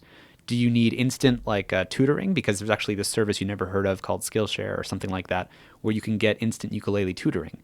And if we're really designing these things to be about what would most help you next, we're only as good as the menu of choices on life's menu. And right now the menu is, here's something else to addict you and keep you hooked, instead of, here's a next step that would actually be on the trajectory of helping people live their lives better. But you'd have to incentivize the companies because like there's so much incentive on getting you addicted because there's so much financial reward. What would be the financial reward that they could have to get you to something that would be helpful for you, like lessons or this? I mean, so one way that could work is like, let's say people pay a monthly subscription of like, I don't know, $20 a month or something. That's never going to work. I get you. But like, let's say you pay you put money into a pot where the pot. But there we have the problem. The problem is like it costs some money versus free. Like there was there's a company that still exists for now that was trying to do the Netflix of podcasting. And they approached us and they're like, we're just going to get all these people together and they're going to make them, people are going to pay to use your podcast. I'm like, why would they do that when podcasts are free? Yeah. Like that's one of the reasons why podcasts work is because they're free. Right. When things are free, they're attractive. It's easy. When things cost money, you have to have something that's extraordinary, like Netflix. Yeah. Like when you say the Netflix of podcasting, well, Netflix makes their own shows. Right. They spend millions of dollars on special effects and all these different things, and they're really like it's enormous projects. Right. Like you're just talking about people talking shit, and you want money. Right. Well, that's the thing is we have to actually deliver something that is totally qualitatively better. Right. So, and it would also have to be like someone like you or someone who's really aware of the issues that we're dealing with addictions to social media. You should have to say this is the best possible alternative. Like in this environment, right. you are paying a certain amount of money per month, but maybe that could get factored into your cell phone bill. And maybe with this sort of an ecosystem, right. you're no longer being drawn in by your addictions, and it's not playing for your attention span. It's rewarding you in a very productive way. And imagine, Joe, if like 15% more of your time was just way better spent. Like it was actually spent on you were actually doing the things you cared about. Like, and it actually helped improve your life. Yeah, like imagine when you use email, if it was truly designed. I mean, forget email. Many people don't relate to that because email isn't that popular. But whatever it is that's a huge time sink for you, for me, email's a huge one. For me, web browsing or whatever is a big one. Imagine that those things were so much better designed that I actually wrote back to the right emails and I mostly didn't think about the rest. That when I was spending time on, whatever I was spending time on, that it was really my more and more of my life was a life well lived and time well spent. That's like the retrospective view. I keep going to Apple, but because I think they're the only social media the only technology company that does have these ethics to sort of protect privacy. Have you thought about coming to them? Yep. Have you? Well, I mean, I think that they've made great first steps, and they were the first, along with Google, to do the screen time management stuff. Mm-hmm. But that was just this barely scratching the surface, like baby steps. Like what we really need them to do is radically reimagine how those incentives and how the phone fundamentally works. So it's not just all these colorful icons. And one of the problems, they do have a disincentive, which is a lot of their revenue comes from gaming. And as they move more into Apple TV competing with HBO and Hulu and Netflix and that whole thing where they need subscriptions. So the Apple's revenue on devices and hardware is sort of maxing out. And where they're going to get their next bout of revenue to keep their stock price up is on these subscriptions. I am less concerned with those addictions. I'm less concerned with gaming addictions than I am information addictions, because at least it's not fundamentally altering your view of the world. Right, and screwing up democracy and making it impossible to agree. Well, and this is coming from a person that's had like legitimate video game addictions in the past. Yeah. But like my wife is addicted to Subway Surfer. Like I don't know what is it. That's a crazy game. It's like you're riding on the top of subways, you're jumping around. It's really ridiculous, but it's fun. Like you watch it, like whoa. But I don't fuck with video games. But I watch it, and it's those games at least are enjoyable. Mm-hmm. There's something silly about it, like fuck, and then you start doing it again. When I see people getting angry about things on social media, I don't see the upside. I don't mind them making a profit off games. There is an issue though with games that addict children, and then these children, there's like you could spend money on like Roblox, and you can have all these different things you spend money on. You wind up having these enormous bills. Cell phone bills, yeah. You leave your kid with an iPad, and you come back, you have a $500 bill. Like, what did you do? Yeah. This is an issue for sure, but at least it's not an issue in that it's changing their view of the world. Right. And I feel like there's a way for I keep going back to Apple, but a company like Apple to rethink the way, they already have a walled garden, right, with iMessage and FaceTime and all this different. They can totally build those things out. I mean, iMessage and iCloud could be the basis for some new neutral social media that's not based on instant social approval and rewards, right? Yes. They could make it easier to share information with small groups of friends and have that all synced. And even, in the pre-COVID days, I was thinking about Apple a lot. I think you're right, by the way, to really poke on them. I think they're the one company that's in a position to lead on this. And they also have a history of thinking along those lines. They had this feature that's kind of hidden now, but the Find My Friends, right? They call it Find My now. It's all buried together so you can find your devices and find your friends. But in a pre-COVID world, imagine they really built out the, where are my friends right now, and making it easier to know when you're nearby someone so you can more easily get together in person. Because right now, to the extent Facebook wants to bring people closer together, they don't want to, and again, this is pre-COVID, but they don't want to incentivize lots and lots of Facebook events. They really care about groups that keep people posting and online and looking at ads because of the category of bringing people closer together. They want to do the online screen time based version of that as opposed to the offline. Apple, by contrast, if you had little iMessage groups of friends, you could say, hey, does everyone in this little group want to opt into being able to see where each other are, where we all are, on, say, weekdays between 5 and 8 p.m. or something like that. So you could time bound it and make it easier for serendipitous connection and availability to happen. That's hard to do. It's hard to design that. But there's things like that Apple's in a position to do if it really took on that mantle. And I think as people get more and more skeptical of these other products, they're in a better and better position to do that. One of the antitrust issues is, do we want a world where our entire well-being as a society depends on what one massive corporation worth over $1 trillion does or doesn't do? Right. We need more openness to try different things. And we're really at the behest of whether one or two companies, Apple or Google, does something more radical. And there has to be some massive incentive for them to do something that's really going to change the way we interface with these devices and the way we interface with social media. And I don't know what incentive exists. It's more potent than financial incentives. Well, and this is where if the government, in the same way that we want to transition long-term, from a fossil fuels oriented economy to something that doesn't that changes the kind of pollution levels. We have a hugely emitting, society ruining kind of business model of this attention extractive paradigm, and we could long term, sort of just like a progressive tax on that, transition to some other thing. The government could do that, right? And that's not who do we censor? It's how do we disincentivize these businesses to pay for the sort of life support systems of society that they've ruined. A good example of this, I think, in Australia is I think it's Australia that's regulated that Google and Facebook have to pay the publishers who they're basically hollowing out. Because one of the effects we've not talked about is the way that Google and Facebook have hollowed out the fourth estate in journalism.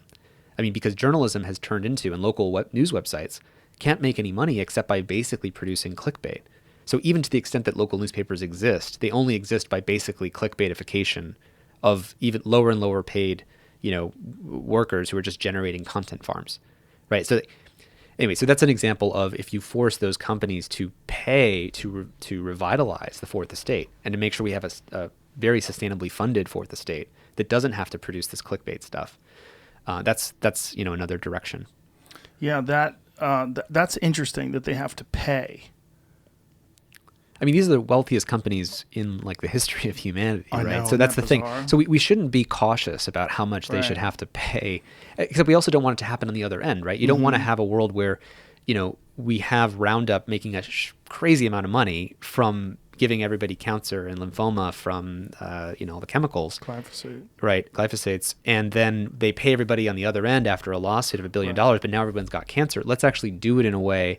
So we don't want a world where Facebook and Google profit off of the erosion of our social fabric, and then they pay us back for it. How do you quantify how much money they have to pay to journalism? Yeah. It seems like it's almost a form of socialism. Yeah, I mean, this is where the IQ lead example is interesting because they were able to disincentivize and tax the lead producers because they were able to produce some result on how much this lowered the wage earning potentials of the entire population. I mean, how much does this cost our society? We used to say free is the most expensive business model we've ever created because we get the free downgrading of our attention spans, our mental health, our kids, our ability to agree with each other, our capacity to do anything as a democracy. Like, Yeah. we got all that for free. Wonderful. Obviously, we get lots of benefits, and I want to acknowledge that, but that's just not sustainable. So the real question, I mean, right now we have huge existential problems. We have a global competition, power competition going on. I think China just passed the GDP of the US, I believe. There is, if we care about the US having a future in which it can lead the world in some meaningful and enlightened way, we have to deal with this problem. And we have to have a world where digital democracy outcompetes digital authoritarianism, which is the China model. And right now that builds more coherence and is more efficient and doesn't devolve the way that our current system, does. I think Taiwan, Estonia, and countries like that where they are doing digital democracies are good examples that we can learn from. But we're behind right now. Well, China also has a really fascinating situation with Huawei, where Google is banned Huawei. So you can't have Google applications on Huawei. So now Huawei is creating their own operating system, and they have their own ecosystem now that they're building up. And that's, it's weird that there's only a few different operating systems now. I mean, there's a very small amount of people that are using Linux phones.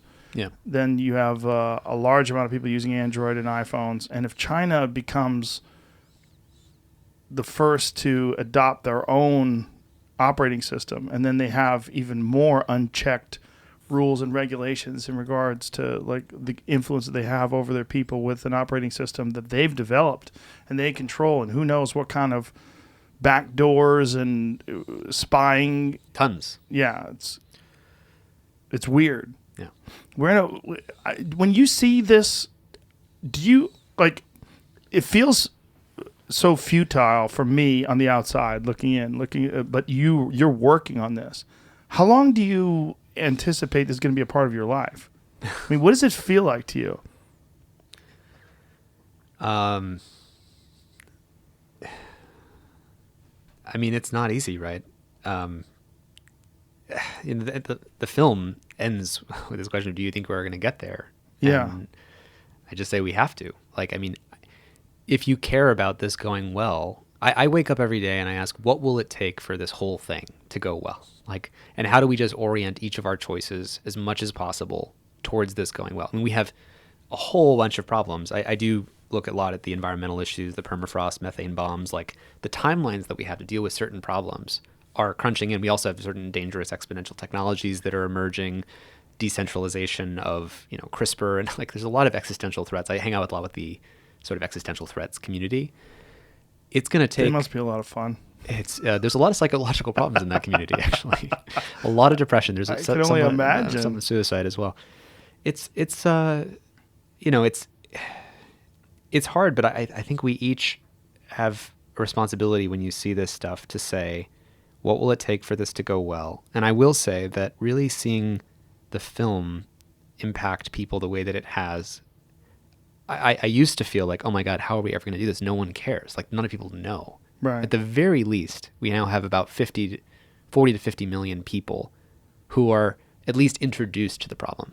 The question is, how do we harness them into a collective movement? And that's what we're trying to do next. I mean, I'll say also, these issues get more and more weird over time. My co-founder Aza Raskin will say that it's making reality more and more virtual over time, because we haven't talked about how, as technology advances, at hacking our weaknesses, we start to prefer it over the real thing. We start, for example, there's a recent company, VC funded, raised like, I think it's worth like over $125 million. And what they make are virtual influencers. So these are like virtual people, virtual video that is more entertaining, more interesting, and that fans like more than real people. Oh boy.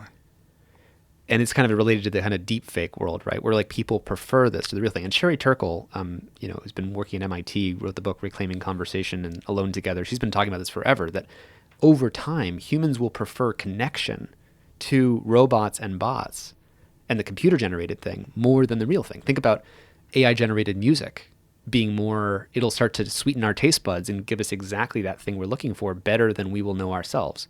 Just like YouTube can give us the perfect next video that actually every bone in our body will say, actually, I kind of do want to watch that, even though it's a machine pointed at my brain calculating the next thing. there's an example from Microsoft writing this chatbot called Xiao Ice, I can't know how to pronounce it, that after 9 weeks, people preferred that chatbot to their real friends.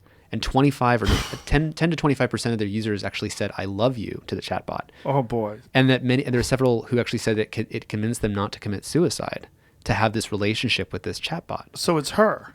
It's her. It's the movie. Exactly. Which is what, so all these Yeah. things are the same, right? We're veering into a direction where technology, if it's so good at meeting these underlying Paleolithic emotions that we have, the way out of it is we have to see that this is what's going on. We have to see and reckon with ourselves, saying, this is how I work. I have this negativity bias. If I get those 99 comments and one's positive comments and one's negative, my mind is going to go to the negative. If I don't see that, I I'm see hijacked. you in the future wearing an overcoat.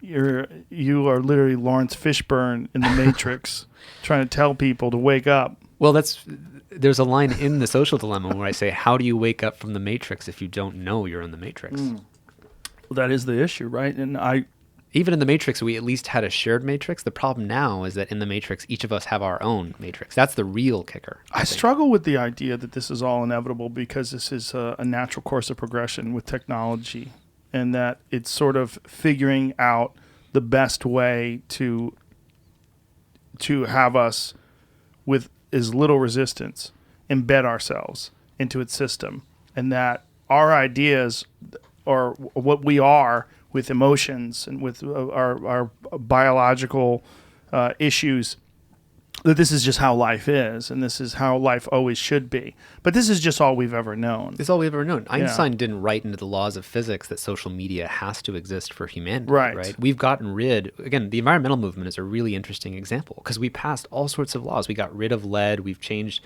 from some of our pesticides. We're slow on some of these things, and corporate interests and asymmetric power of large corporations, which I want to say markets and capitalism are great. It's just that when you have asymmetric power for predatory systems that cause harm, they're not going to terminate themselves. They have to be bound in by the public, by culture, by the state. And we just have to point to the examples where we've done that. And in this case, I think the problem is that how much of our stock market is built on the back of like 5 companies generating a huge amount of wealth. So this is similar. I don't mean to make this example, but there's a great book by Adam Hochschild called Bury the Chains, which is about the British abolition of slavery, in which he talks about how for the British Empire, like if you think about it, when we collectively wake up and say, this is an abhorrent practice that has to end, but then at that time in the 1800s in Britain, slavery was what powered the entire economy. It was free labor for, huge percentage of the economy. So if you say we can't do this anymore, we have to stop this, how do you decouple when your entire economy is based on slavery? Right.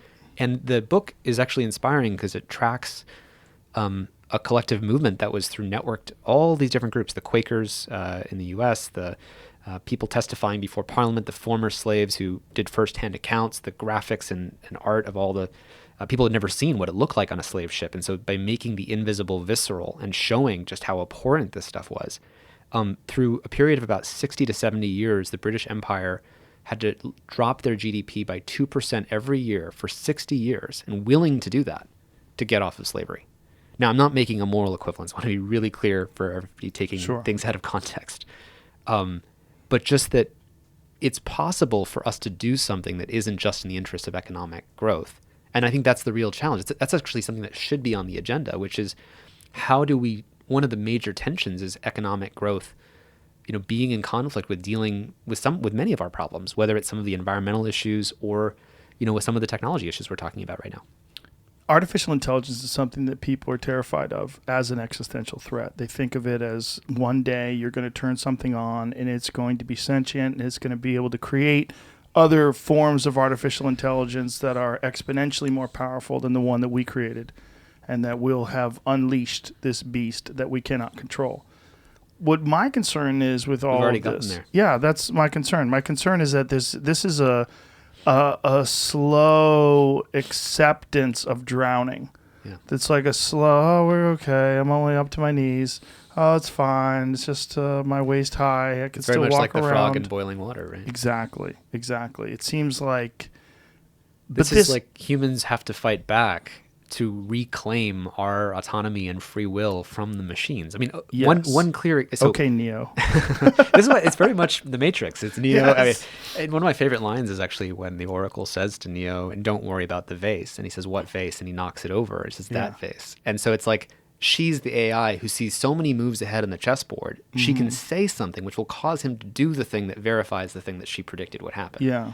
That's what AI is doing now, except it's pointed at our nervous system and figuring out the perfect thing to dangle in front of our dopamine system and get the thing to happen, which instead of knocking off the vase is to be outraged at the other political side and be fully certain that you're right, even though it's just a machine that's calculating shit that's going to make you, do the thing. When you're concerned about this, how much time do you spend thinking about simulation theory? The simulation? Yeah, the idea that if not currently, one day there will be a simulation that's indiscernible from regular reality. And it seems we're on that path. I don't know if you mess around with VR at all, but... Well, this is the point about, the virtual chatbots out competing our Yes, real friends exactly. and the technology, I mean, that's what's happening is that reality is getting more and more virtual because we interact with a virtual news system that's all this sort of clickbait economy, outrage machine that's already a virtual political environment that then translates into real world action and then becomes real. And that's the weird feedback loop. Go back to 1990, whatever it was, when the internet became mainstream, or at least started becoming mainstream, and the small amount of time that it took, the 20 plus years to get to where we are now, and then think, what about the virtual world? And once this becomes something has the same sort of rate of growth that the internet has experienced, or that we have experienced through the internet. I mean, we're looking at like 20 years from now being unrecognizable. Yeah. We're looking at, I mean, it almost seems like that is what life does. The same way bees create beehives, a caterpillar doesn't know what the fuck's going on when it gets into that cocoon, but it's becoming a butterfly. Yeah. We seem to be a thing that creates newer and better objects. Correct. And but I more think- effective. But we have to realize AI is not conscious and won't be conscious the way we are. And so Right. many people think that. But is consciousness essential I think so. to us? I don't know. Essential in the sense of we're the only ones who have it. No, I don't know that. In fact, Well, there's no. a theory. Well, there might be more Yeah. things that have consciousness, but But is it essential? I mean, it's to the extent that choice exists, it would exist through some kind of consciousness. And is the machines. choice essential? It's essential to us as we know it, like as life as we know it. But my worry is that we're inessential. That we're thinking now like single-celled organisms, being Right. like, "Hey, I don't want to gang up with a bunch of other people and become an object that can walk. Yeah. I like being a single-celled organism. This is a lot of fun." I mean, I hear you saying, are we a bootloader Yeah, for the AI that that's then runs the Elon's- world? That's Elon's Yeah. perspective. I mean, I think this is a really dangerous way to think. I mean, we have to. Yeah. So, are we then the Dangerous species? for us. Yeah. I mean, But what if the next version of but what the next life is but the next better? version being run by machines that have no values, that don't care, that don't have choice, and are just maximizing for things that were programmed in by our little miniature brains anyway. But they don't cry. They don't commit suicide. But then consciousness and life dies. that could be the future. I think this is the last chance to try to snap out of that. And Is it important in the eyes of the universe that we do that? I don't know. It feels important. How does it feel to you? Feels important, but I'm a monkey. The monkey's like, God, I'm staying in this tree, man. You guys are out of your fucking mind. I mean, this is the weird paradox of being human, is that, again, we have these lower level emotions. We care about Yes. social approval. We can't not care. At the same time, like I said, there's this weird proposition here. We're the only species that if this were to happen to us, we would have the self-awareness to even know that it was happening. Right. Like we can like this 2-hour interview, we can conceptualize that this thing has happened to us. Right. That we have built this matrix, this external object, which has like AI and supercomputers and voodoo doll versions of each of us. And it has perfectly figured out how to predictably move each of us in this matrix. Let me propose this to you. We are what we are now, human beings, Homo sapiens in 2020. We are this thing that, if you believe in evolution, I'm pretty sure you do, we've evolved over the course of millions of years to become who we are right now. Should we stop right here? Are we done? No, right? We should keep it evolving. What does that look like? What does it look like if we go ahead? Just forget about social media. What would you like us to be in 1,000 years or 100,000 years or 500,000 years. You certainly wouldn't want us to be what we are right now, right? No one would. No, I mean, I think this is what visions of Star Trek and things like that we're trying to ask, right? Like, hey, let's imagine humans do make it and we become the most enlightened we can be. And we actually somehow make peace with these other, alien tribes, and we figure out, space travel and all of that. I mean, actually a good heuristic that I think people can ask is, on an enlightened planet where we did figure this out, what would that have looked like? Isn't it always weird that those movies, people are just people, but they're in some weird future, but they haven't really changed that much. Right. I mean, which is to say that the fundamental way that we work is just unchanging, but there are such things as more wise societies, more sustainable societies, more peaceful or harmonious societies. I mean, the Jains, ultimately, in India, biologically, we have to evolve as well.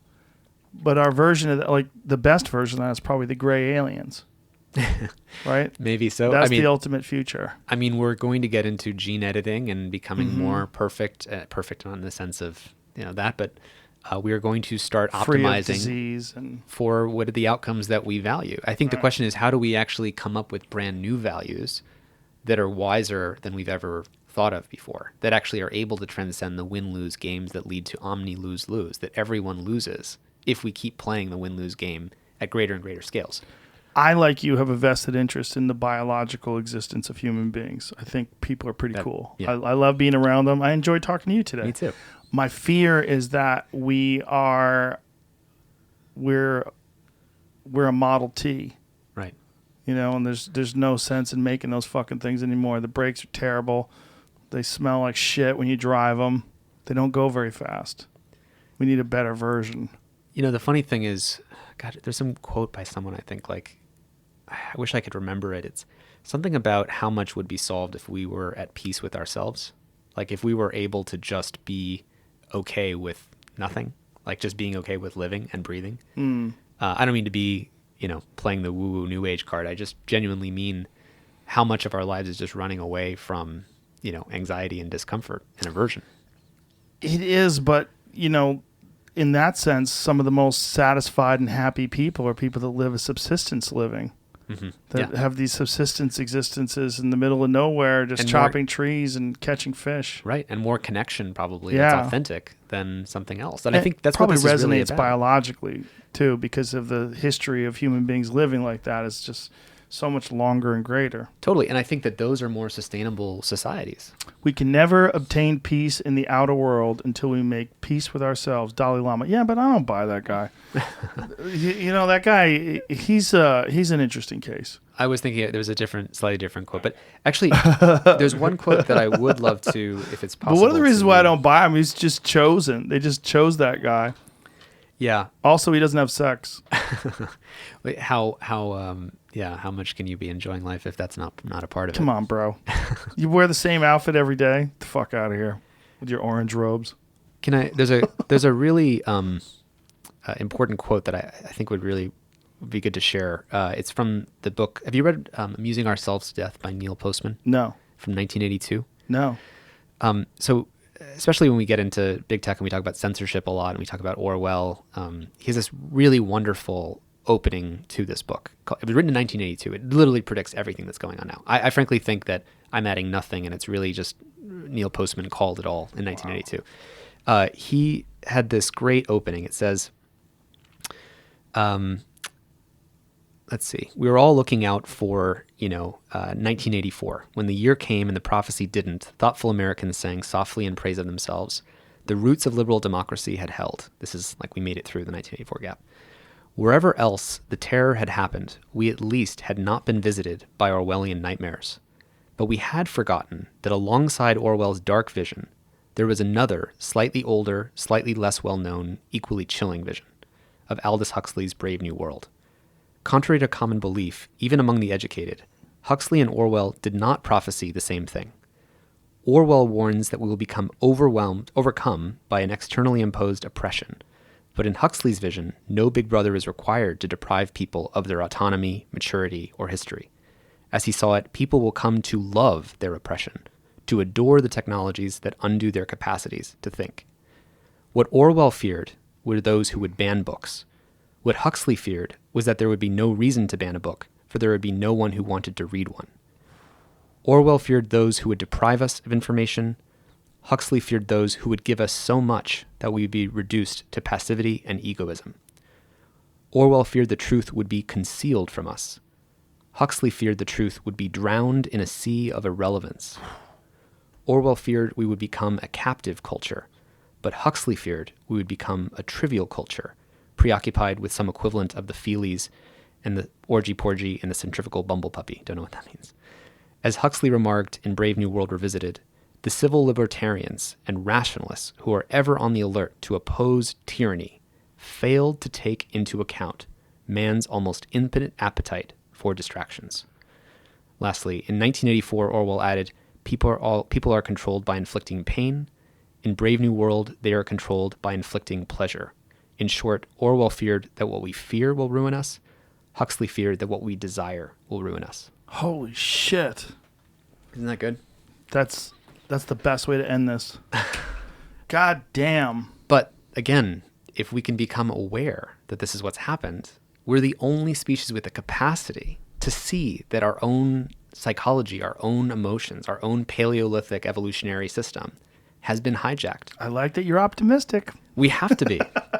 If we want to remain people, we have to be. Optimism is probably the only way to live in a meat suit body and keep going.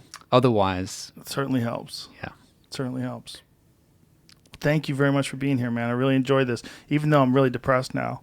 I really don't want you to be depressed. I really hope people, I'm kidding. We, I'm not. We really want to build a movement, and we're just. I wish I could give people more resources. We do have a podcast called Your Undivided Attention, and we're trying to build a movement at humanetech.com. But Well, listen, any new revelations or new developments that you have, I'd be more than happy to have you on again. We'll talk about them and send them to me, and I'll put them on social media and whatever you need. Awesome. I'm here to help. Awesome, man. Thank you. Great to be here. Resist.